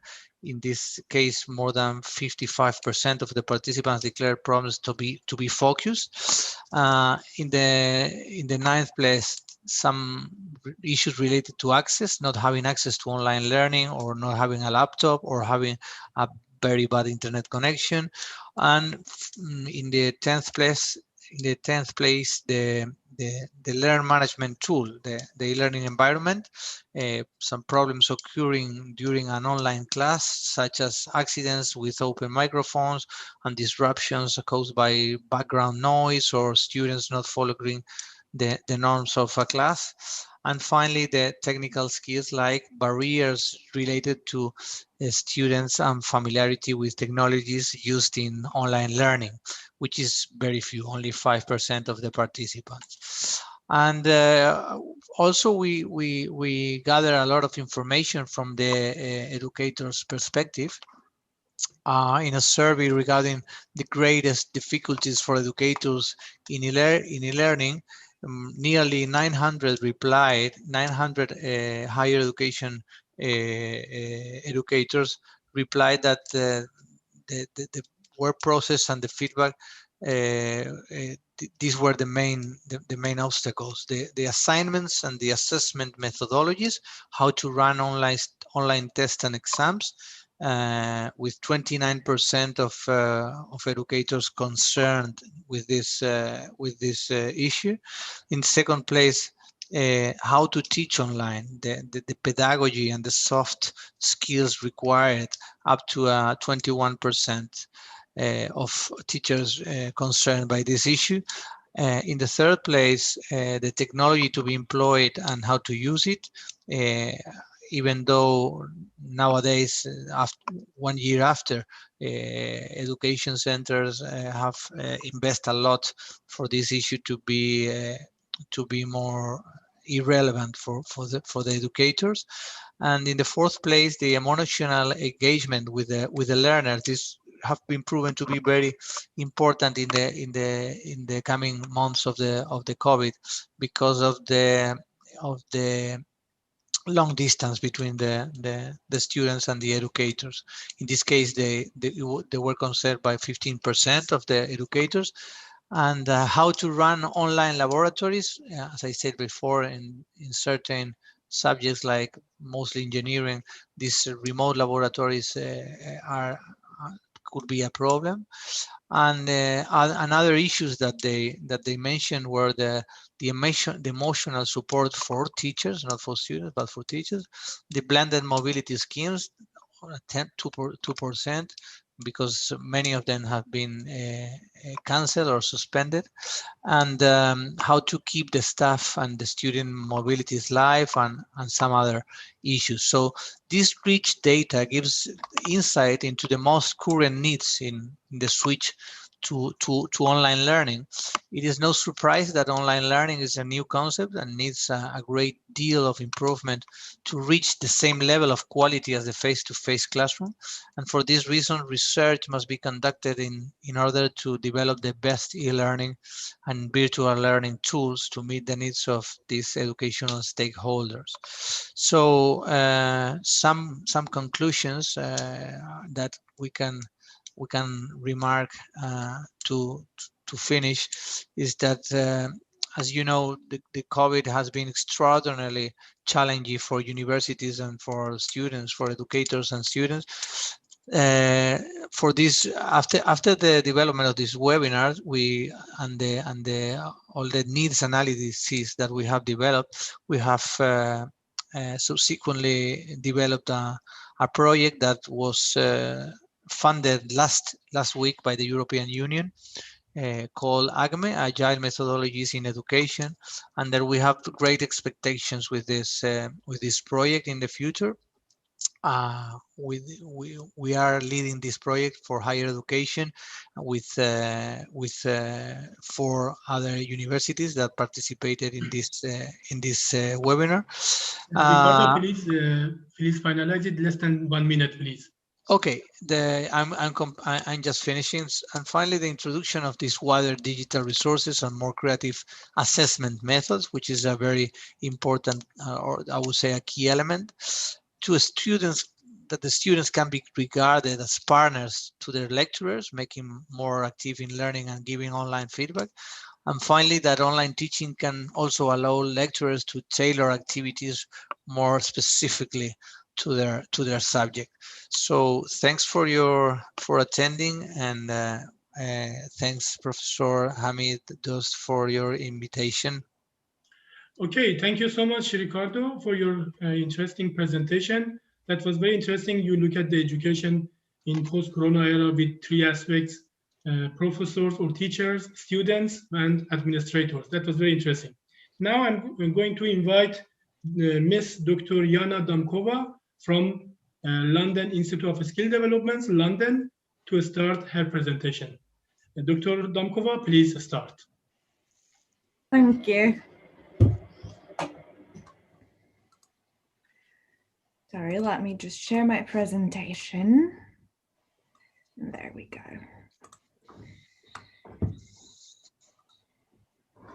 So, thank you for inviting me here.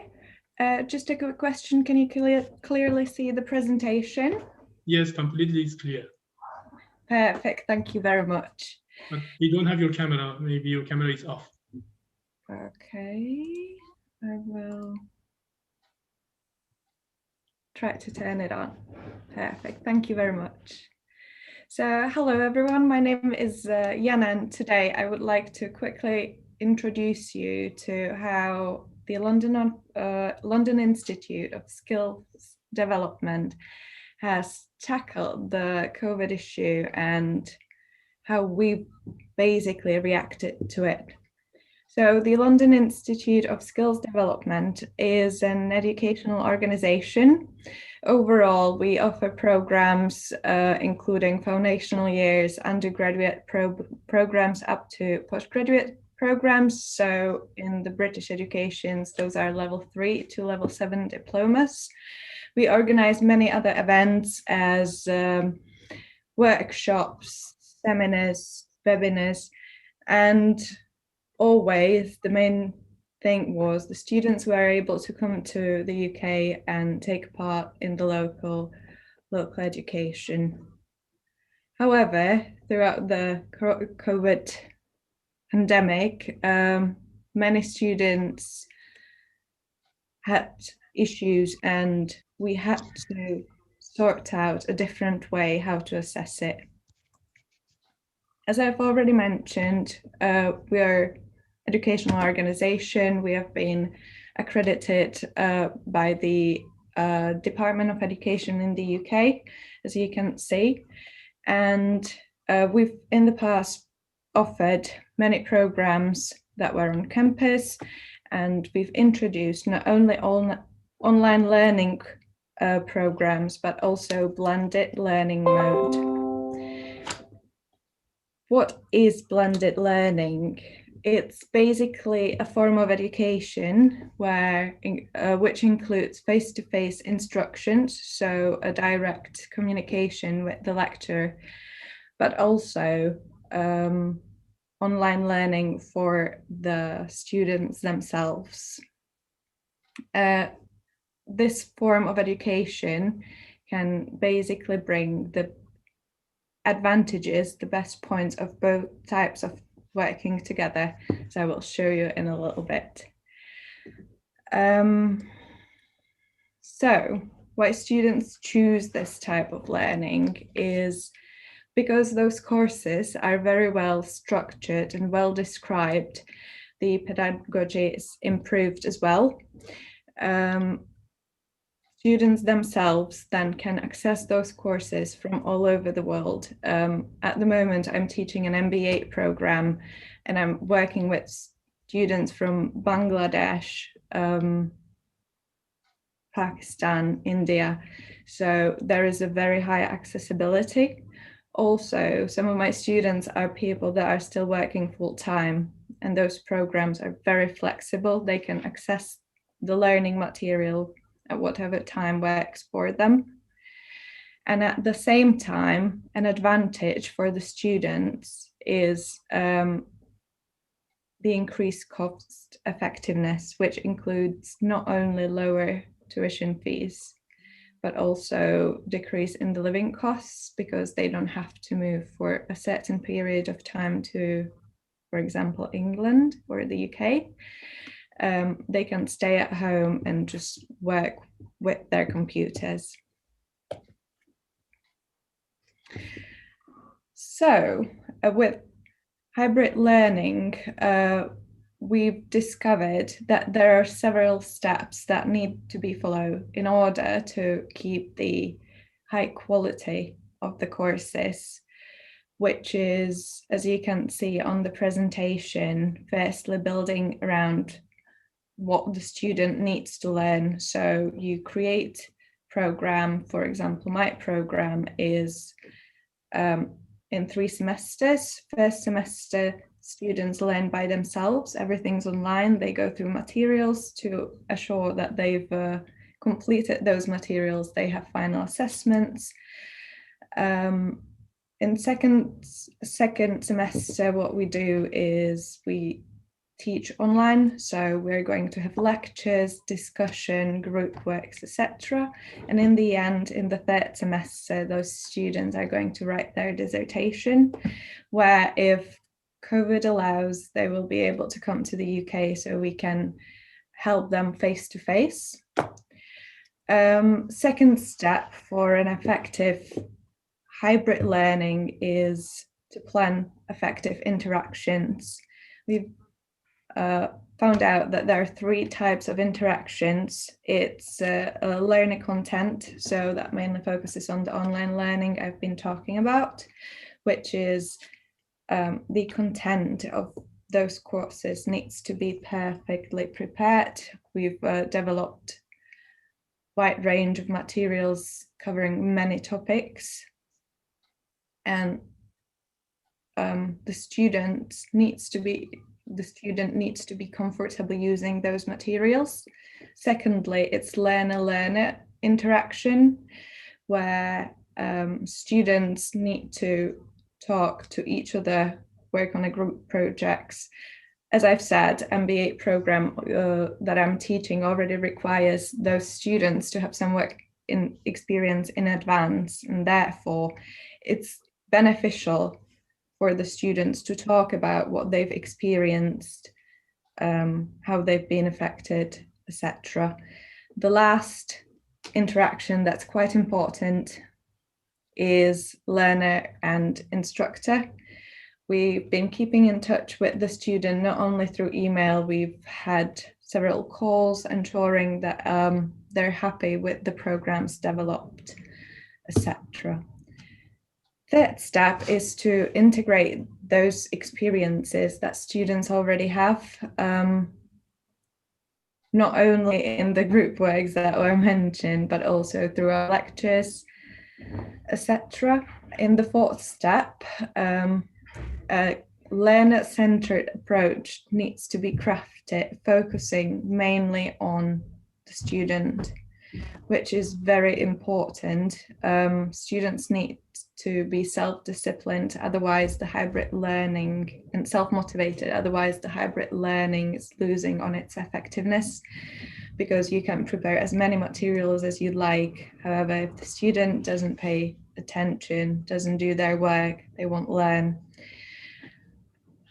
Supporting student access is very closely connected again to the learner-centered approach. In the 6th step, we've created we've created basically a supportive program for the students to motivate them to learn online. basics of the hybrid learning system is that the students work by themselves and they need to pay attention to whatever is published on online portals. And as the last step, we as the educators should be very reflective on the way we teach, how we create materials, etc., and try to continuously improve them. Therefore, my organization, the London Institute of Skills Development, has created a strategy that offers to those students already mentioned low fee structure, advertises the self-paced and flexible teaching system and learning system for the students. At the same time, although the students are studying from different parts of the world, they gain a UK qualification, which is quite beneficial to them because British universities, based on their long history and academic excellence, are recognized all over the world. At the same time, students benefit from complete academic support, and they do not have to pass any IELTS tests, which are language tests that are usually required by universities in the UK when you want to study in a face-to-face course.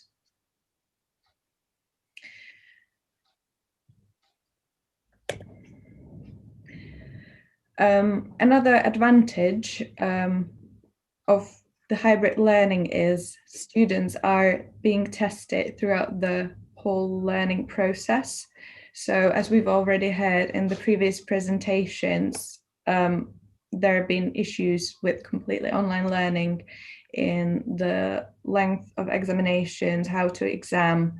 However, in the hybrid learning, the continuous examination of the student skills assures that such a disadvantage doesn't happen. Sorry. And students go through several modes of learning, as mentioned and shown at the example of the 3 semesters. They benefit from no extra living expenses, lower tuition fees. There is established communication. They've gained already all materials they need to learn from, which are usually provided on an online portal, at least in the case of London Institute of Skills and Development. And they also get to talk to all the lecturers all the time if they have any issues.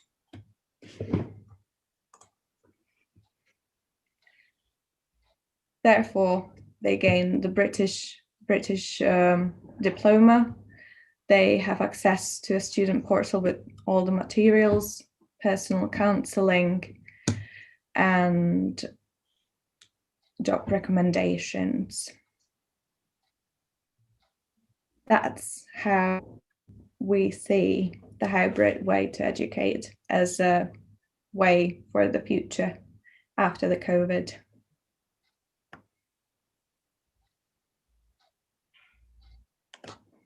Do you have any questions? Thank you so much, Dr. Damkova, for your interesting topic and presentation in the regard of education. Because of lack of time, unfortunately, we cannot do the question and answer session. That's why I'm telling you thank you so much for your attendance. And I would like to invite Dr. Mohammad Shuai from Imam Sadiq University, Iran, to start his presentation. Dr. Shuai, please start.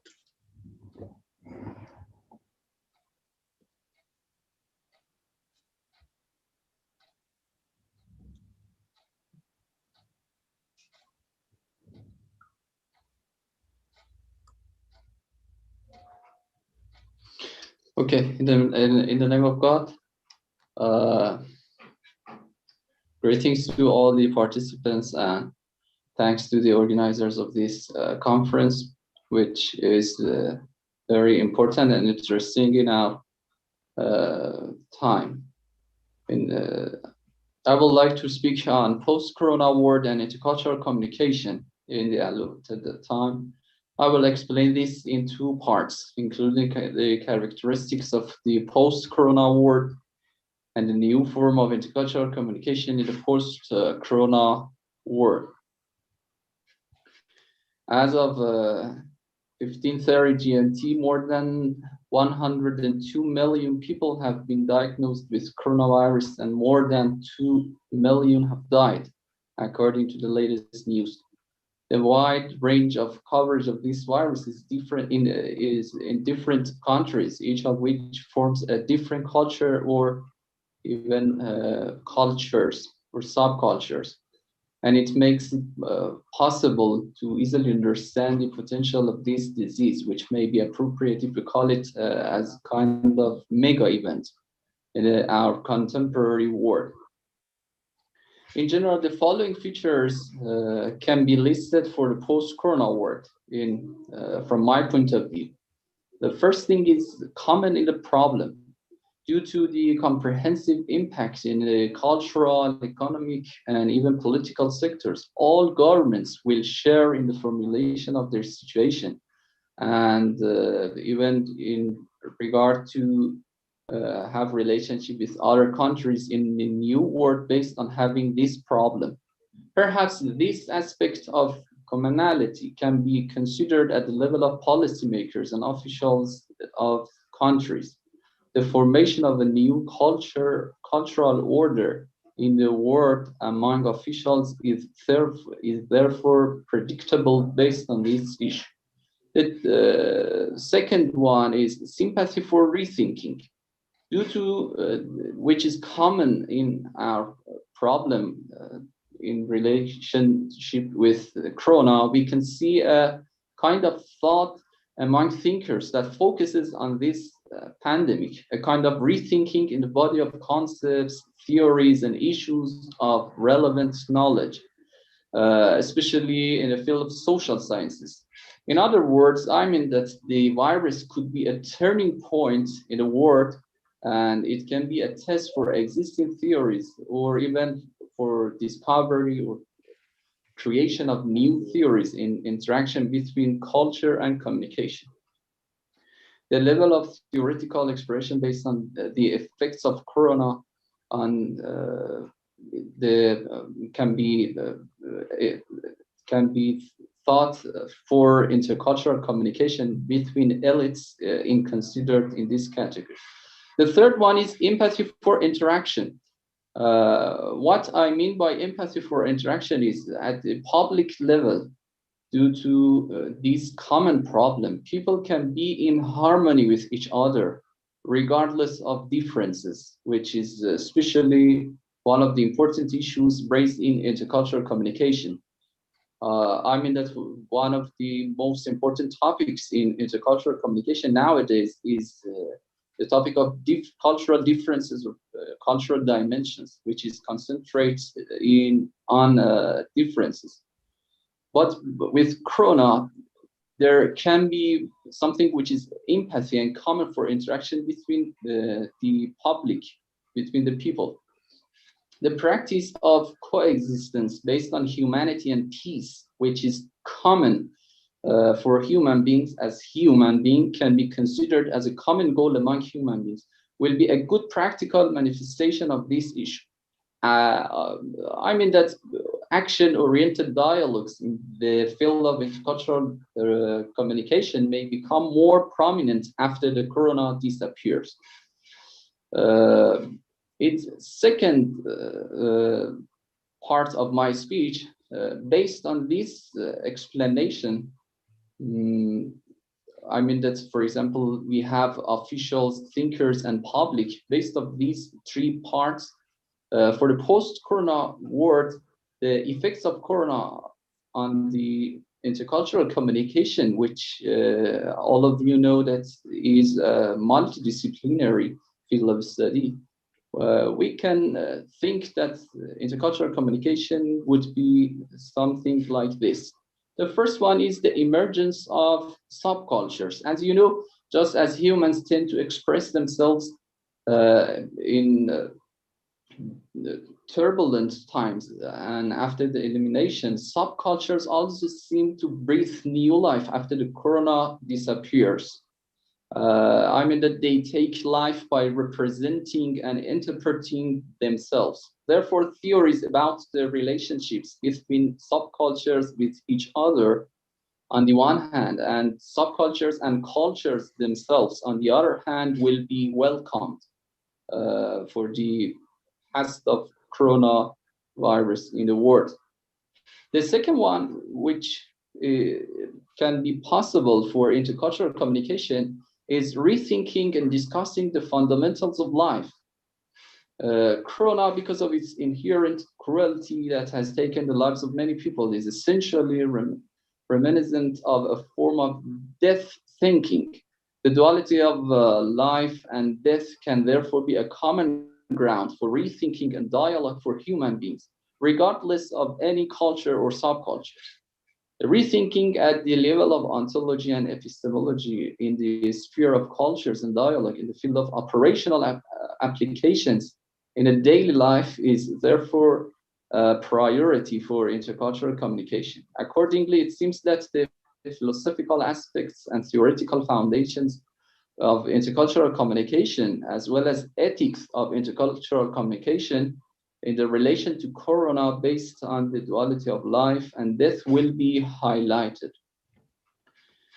The third one is emphasis on virtual intercultural communication. The effect of declared and applied restrictions on corona on human communication, especially for intercultural communication, can be considered on the emphasis and importance of the virtual type of intercultural communication.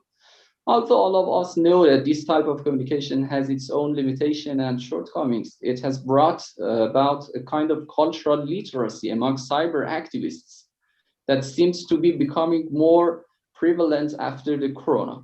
Perhaps the prominence of beliefs and tendencies between people from different cultures towards each other from mass media and social networks will accelerate and facilitate the serious entry of intercultural communication into the virtual world, followed by something which I can call it intercultural inflation.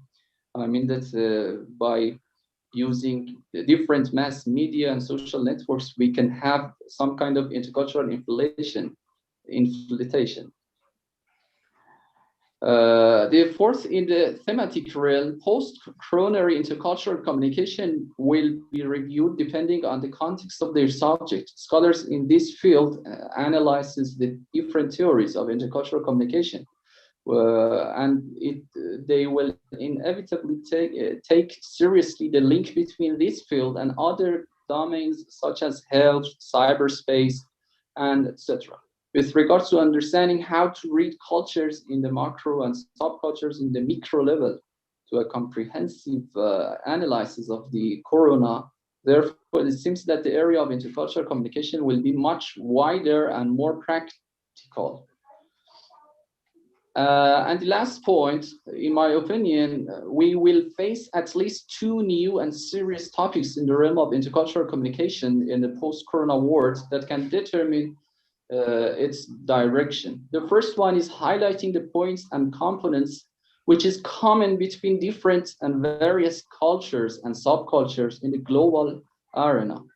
These components will look at the semantic aspects of life and in relation to human semantic and epistemological levels. I want to look at one of the verses in our Holy Quran, which is stated, the meaning is the fitra, which is kind of creation of Allah upon which Allah has created all people. It indicates that all human has something in common with each other. And I think one of the most important components for intercultural communication after Corona is something we can call fitra, which is common between different cultures and subcultures. So the focus on differences which we have seen in intercultural communication before Corona can be changed to something which is focusing on similarities and commons between different cultures. And the second one, culture is something with various dynamic and fluid dimensions and components due to the characteristics and limitations that Corona imposed on the individual and collective life of all human beings, regardless of any culture, provides rethinking the possibility of change at a fundamental level in semantic and behavioral forms for thinkers of intercultural communication. I mean that in this case, it's possible to design a new framework of dual relations, such as changed stability in intercultural communication, which will naturally have a serious impact on the semantic configuration of this field. Finally, I want to thank you for listening to my speech, and I wish you good health and success and hope better days are coming. Thank you very much. Thank you so much, Dr. Chouaï, because of your presentation. That was very interesting for me because in your presentation, I found some nice new concept like intercultural inflation. This is a very interesting topic. Thank you. Now I'm going to invite Dr. Armin Triebel from the intercultural sector, Berlin, Germany. Herr Armin Triebel, wir warten für Ihnen Vortrag. Ja. Willkommen zu beginnen. Ja, ich bedanke mich, in Ihrem Kreis sprechen zu dürfen. Ich bin gut zu verstehen, ja? Sie verstehen mich? Ja, ja. Gut. Alles klar. Ja, ich kann an den Vortrag meines Vorredners anschließen. Ich habe allerdings, ich komme aufgrund empirischer Untersuchungen zu etwas anderen Ergebnissen, was die deutsche Situation angeht. Ich habe eine empirische Untersuchung gemacht, die sich mit Demokratie und Politik beschäftigt. Eine empirische Untersuchung also in sozialen Netzwerken und in einer der beiden großen Berliner Tageszeitungen. Und es geht dabei um den Zusammenhang von Demokratie und Politik. Und ich werde reden über ein Ergebnis, was ich erhalten habe und was die Spaltung der Gesellschaften durch die Corona-Krise betrifft. Ich werde mich vor allen Dingen stützen auf meine Teiluntersuchung von Zeitungsartikeln. Ich habe 300 Zeitungsartikel aus einer der beiden großen Tageszeitungen in Berlin gesammelt und kodiert und will zwei Ergebnisse dieser Untersuchung hervorheben, die darauf hinweisen, dass durch die Corona-Krise und die Versuche der Politik, diese Krise zu bewältigen, eine Spaltung der Gesellschaft hervorgerufen worden ist. Und meine Frage an Kollegen und meine Anfrage an die Zukunft ist, ob diese Spaltungen Bestand haben werden oder ob sie wieder in einen früheren Zustand zurückgeführt werden können. Zwei Ergebnisse möchte ich hervorheben. Das eine ist, dass wir in Deutschland im Jahre 2020 eine tiefgreifende Verängstigung einer ganzen Gesellschaft haben beobachten können. Die Herstellung eines verängstigten Bürgers, der aus Angst bereit war, alles zu tun, was die Regierungen von ihm verlangten und der das widerspruchslos getan hat. Das zweite Ergebnis ist, dass wir Zeugen sind von einem Prozess, wie ein Feind innerhalb einer Gesellschaft hergestellt wird. Diese Herstellung eines Feindes interessiert mich als Historiker, der sich mit interkultureller Kommunikation beschäftigt, ganz besonders. Bei der Herstellung dieser Angst gab es, und bei der Herstellung dieses Feindbildes, in beiden Prozessen, gab es ein Element, welches beide Prozesse miteinander verbunden hat, und das ist die Maske, the face mask. Die Maske spielt und spielte in der Politik der Virusbekämpfung in Deutschland eine besondere Rolle. In der ersten Welle im März 2020, der ersten Welle der Virusattacke, warnten Ärzte einhellig, die Maske als Schutzmittel zu propagieren. Erst nachdem die erste Welle, ich werde Ihnen das mal auf einer Grafik zeigen,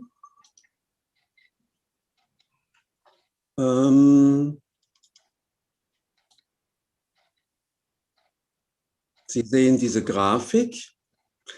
Die erste Welle der Pandemie in Deutschland war hier im März. Und in dieser Phase haben die Ärzte davor gewarnt, die Maske als ein Schutzmittel zu empfehlen. Die allgemeine Maskenpflicht kam im Mai, hier an diesem Zeitpunkt. Und da war von den warnenden Ärzten, ab diesem Zeitpunkt war von den warnenden Ärzten nichts mehr zu hören. Die Frage ist, warum wurde die Maske zu diesem Zeitpunkt, als es nur noch sehr wenige Ansteckungen gab, propagiert? Die Antwort ist, die Maske war ursprünglich nicht in erster Linie als ein Schutz gedacht. Die Ministerin des Landes Brandenburg, ein Bundesland der Bundesrepublik Deutschland, die Ministerin war für Soziales und Gesundheit zuständig, sprach das aus. Sie sagte, Zitat, wir brauchen die Maske, damit die Leute voneinander Abstand halten. Zitat Ende.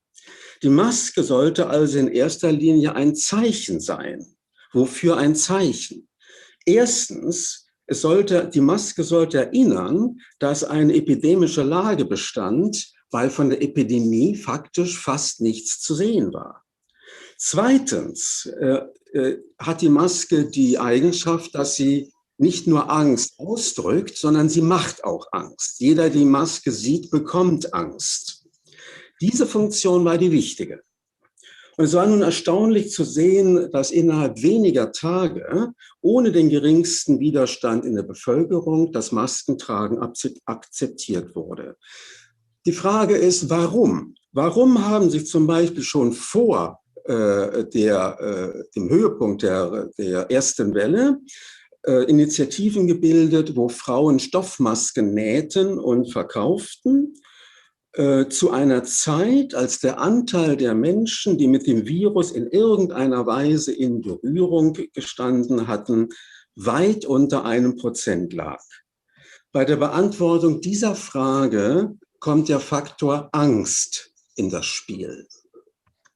Von März bis Juli 2020 waren in Deutschland 9.200 Menschen an Covid gestorben, also in dem Zeitpunkt bis etwa hier. 9.200 Tote in Deutschland, das ist nicht viel. So viele Menschen sterben in Deutschland in einem normalen Jahr an 4 Tagen. Wenn man aber den Mann auf der Straße das sagte, dann blieb er in einer Angststimmung befangen. Die Fernsehbilder aus Norditalien mit den Armeelastwagen voller Särge hatten sich in den Köpfen der Bundesbürger so eingebrannt, dass man die Angst der Bürger durch keine klare, rationale Argumentation besänftigen konnte. Man mochte darauf hinweisen, dass in Norditalien besondere demografische Verhältnisse herrschten, besonders viele alte Leute. Man mochte darauf hinweisen, dass Italien durch die Restriktion, also infolge der Finanzkrise von der EZB, der Europäischen Zentralbank, auch von der deutschen Bundesregierung gezwungen waren, ihr Gesundheitssystem stark einzuschränken. Sie mussten starke Sparmaßnahmen nach 2001 durchführen. All das, alle diese Argumente, um die Angst in der Bevölkerung etwas zu reduzieren, haben gar nichts bewirkt. Man wurde immer sofort gefragt, willst du in Deutschland Verhältnisse wie in Bergamo? Wie ist das zu erklären? Ich habe in der Tageszeitung 330 Artikel ausgezählt und ich habe gefunden, dass 10% dieser Artikel so abgefasst waren, dass sie direkt Angst bei den Lesern produzieren mussten. Nicht gezählt sind dabei Artikel, die indirekt von der Angst anderer sprechen. Also man kann unterm Strich sagen, dass gut 12%, konservativ gerechnet, 12% aller Zeitungsartikel die Angst thematisierten. In der Bevölkerung Angst zu erzeugen, scheint von Anfang an eine Strategie der Regierung in Deutschland gewesen zu sein. Es gibt ein Papier, ich zeige Ihnen das, ein Papier des Bundesinnenministeriums, was im März erstellt worden ist. Und dieses Papier wurde an viele Ministerien verteilt und darin wird eine Strategie für die Kommunikation empfohlen. Es wird empfohlen, dass eine Schockwirkung unter der deutschen Bevölkerung hergestellt werden solle. Sie haben das jetzt auf dem Bildschirm, hoffe ich. Punkt 1 dieser Empfehlung lautet, Zitat, viele Schwerkranke werden von ihren Angehörigen ins Krankenhaus gebracht, aber abgewiesen und sterben qualvoll ringend um Luft zu Hause. Das Ersticken oder nicht genug Luft kriegen ist für jeden Menschen eine Urangst. Weil das so sei, müsse man in der Presse, in der Öffentlichkeit, in Rundfunk und Fernsehen immer wieder diese Bilder und diese Vorstellung hervorrufen. Auch in diesem Papier und in diesen öffentlichen Aufrufen von Ministerien wurde immer wieder auf die Bilder in Italien Bezug genommen. So, mit dieser zunehmenden Angst in der deutschen Bevölkerung entstand ein Diskurs, der durch eine öffentliche Diskussion, die durch das Wort vernünftig gekennzeichnet werden kann. Vernünftig in der englischen Übersetzung reasonable. Als vernünftig wurde es bezeichnet, sich den Anordnungen der Behörden zu fügen, insbesondere die Maske zu tragen. Sie sehen hier auf diesem Bild, dass die Maskenpflicht in Läden und in Bussen und Bahnen, wie gesagt, Ende April eingeführt wurde. In den Bürogebäuden musste man ab Anfang Oktober die Maske tragen und ab Ende Oktober, das sehen Sie hier, war eine Maskenpflicht auf Einkaufsstraßen, auf Wochenmärkten und in den Innenstädten vorgeschrieben. Sie sehen in allen drei Fällen, dass die Entwicklung der Infektionen Tag für Tag sich um diese Maskenpflicht überhaupt nicht gekümmert hat. Also es entstand eine Gruppe von sogenannt vernünftigen Bürgern, die die Maßnahmen der Regierung, insbesondere das Maskentragen, unterstützten. Das ist das eine. Das andere ist, dass dadurch eine Gemeinsamkeit in der Bevölkerung hervorgerufen wurde. Die Süddeutsche Zeitung, eine seriöse überregionale Zeitung in Deutschland, bezeichnete im April 2020 die Maske als einen Ausdruck der Gemeinsamkeit. Die Maske. Dr. Trieber, bitte in 1 Minute. In einer Minute. Ich habe mich auf eine Viertelstunde vorbereitet. Also das ist das eine, dass eine Gruppe hergestellt wird und sich auch selber herstellt. die sich selber als vernünftig und als ein gemeinsames Kollektiv wahrnimmt. Nun ist klar, dass gegenüber dieser Gruppe sofort eine Gruppe entsteht von anderen, die dann zwangsläufig als unvernünftig gelten.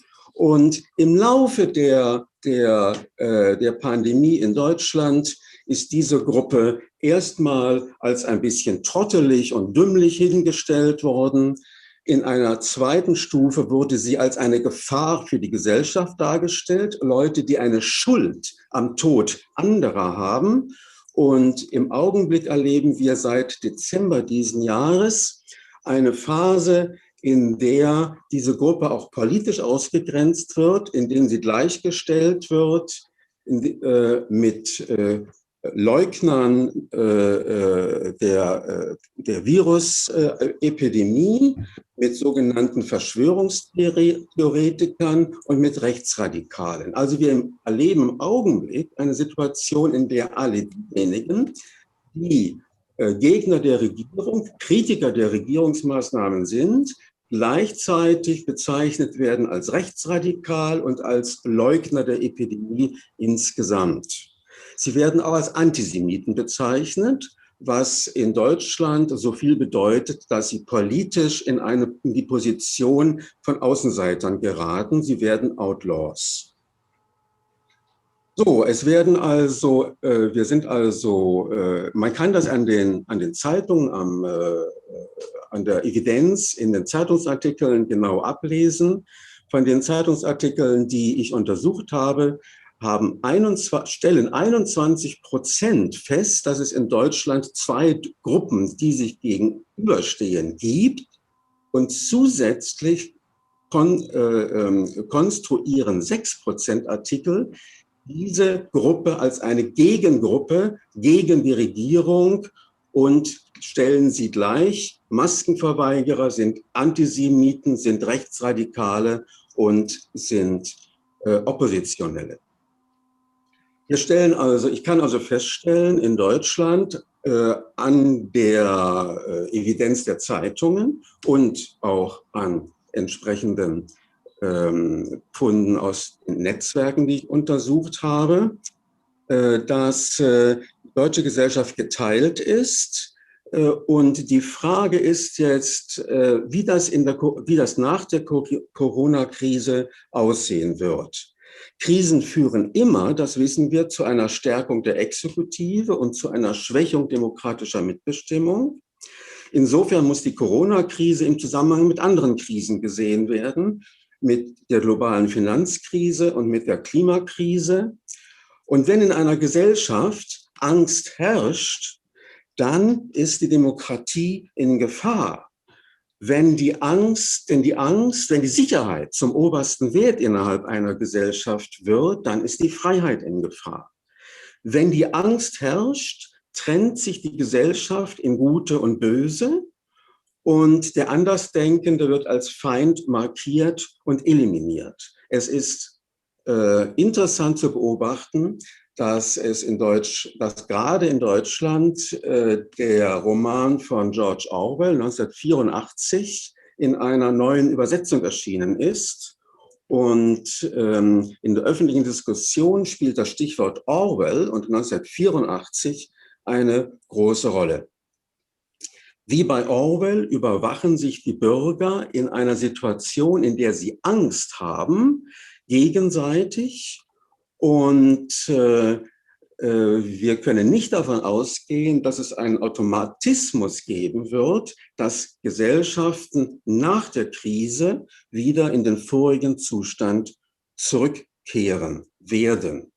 Diese Gefahr müssen wir für die Welt nach Corona bedenken und es ist eine Aufforderung an alle Gesellschaften, die sich als demokratische bezeichnen, dass sie hier wachsam sind und darauf achten, dass die Spaltungen innerhalb der Gesellschaft, die vor allen Dingen durch das Gefühl der Angst, die auch der Bürger gegenüber dem anderen hat, hervorgerufen werden, dass diese Stimmung der Angst nicht sich verlängert. Ich hoffe, dass ich Ihren zeitlichen Erfordernissen entgegengekommen bin und bedanke. Vielen Dank, Herr Dr. Armin Triebel, für Ihren Vortrag. Das war sehr interessant. Thank you so much, Mr. Dr. Triebel, for your interesting presentation. And thank you everybody for attending to this conference. Thanks again from Dr. Mohammadi and Mr. Tariqat, the other colleagues from Iran-Haus in Berlin and Hafis-Institut. And I'm going to conclude the presentations and our conference today in some minutes. I'm sharing my screen with you because I tried to write some points. I hope you can see my screen now. Is it visible? Yes, yes. Okay.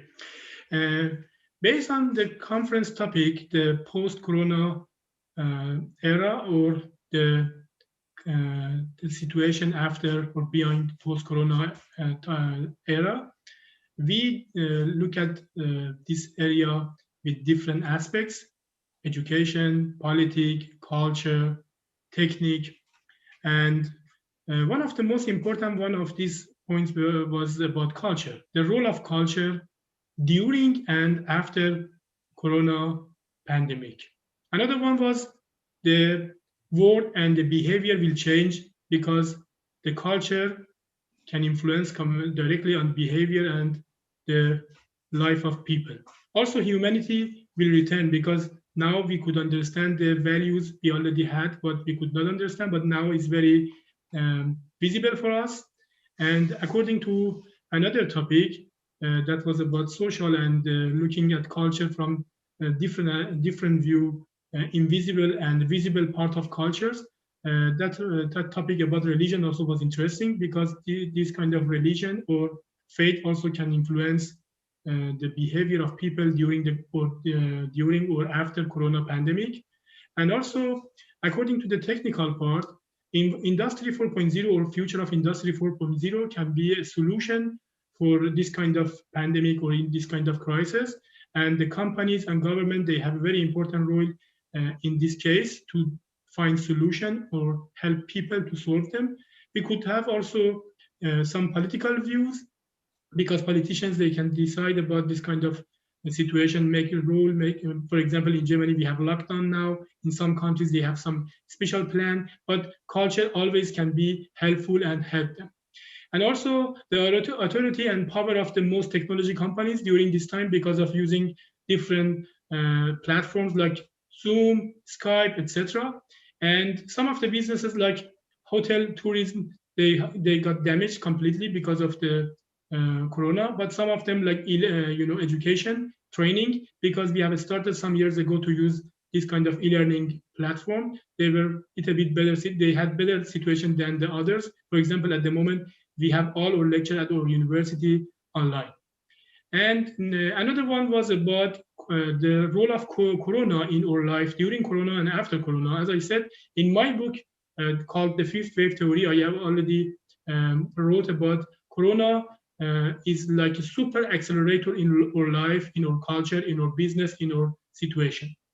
And also, we need to make some plan to make for future of the world and making the world a better place for living, to regain the opportunity for living a better place, for prosper the economy, the health.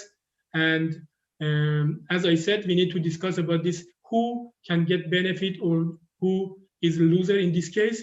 And as Dr. Mohammadi mentioned in the first of the conference, we need to have this kind of research, developing research, and maybe this kind of conference can be a platform or an excuse for us to meet each other online or in person in the future to make some proposals for Erasmus Plus institution or H2020 for some kind of developing or academic project for the future, for exchanging culture, knowledge between European country, Germany and Iran.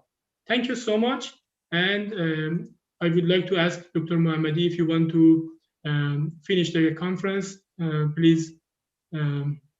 You can maybe some seconds talk to the people. And I am also at the end of the conference going to say thank you so much everybody for accepting the invitation to come to the conference and support us for your interesting presentation. Thank you, and I wish you a good afternoon and evening. Tschüss. Schönen Abend.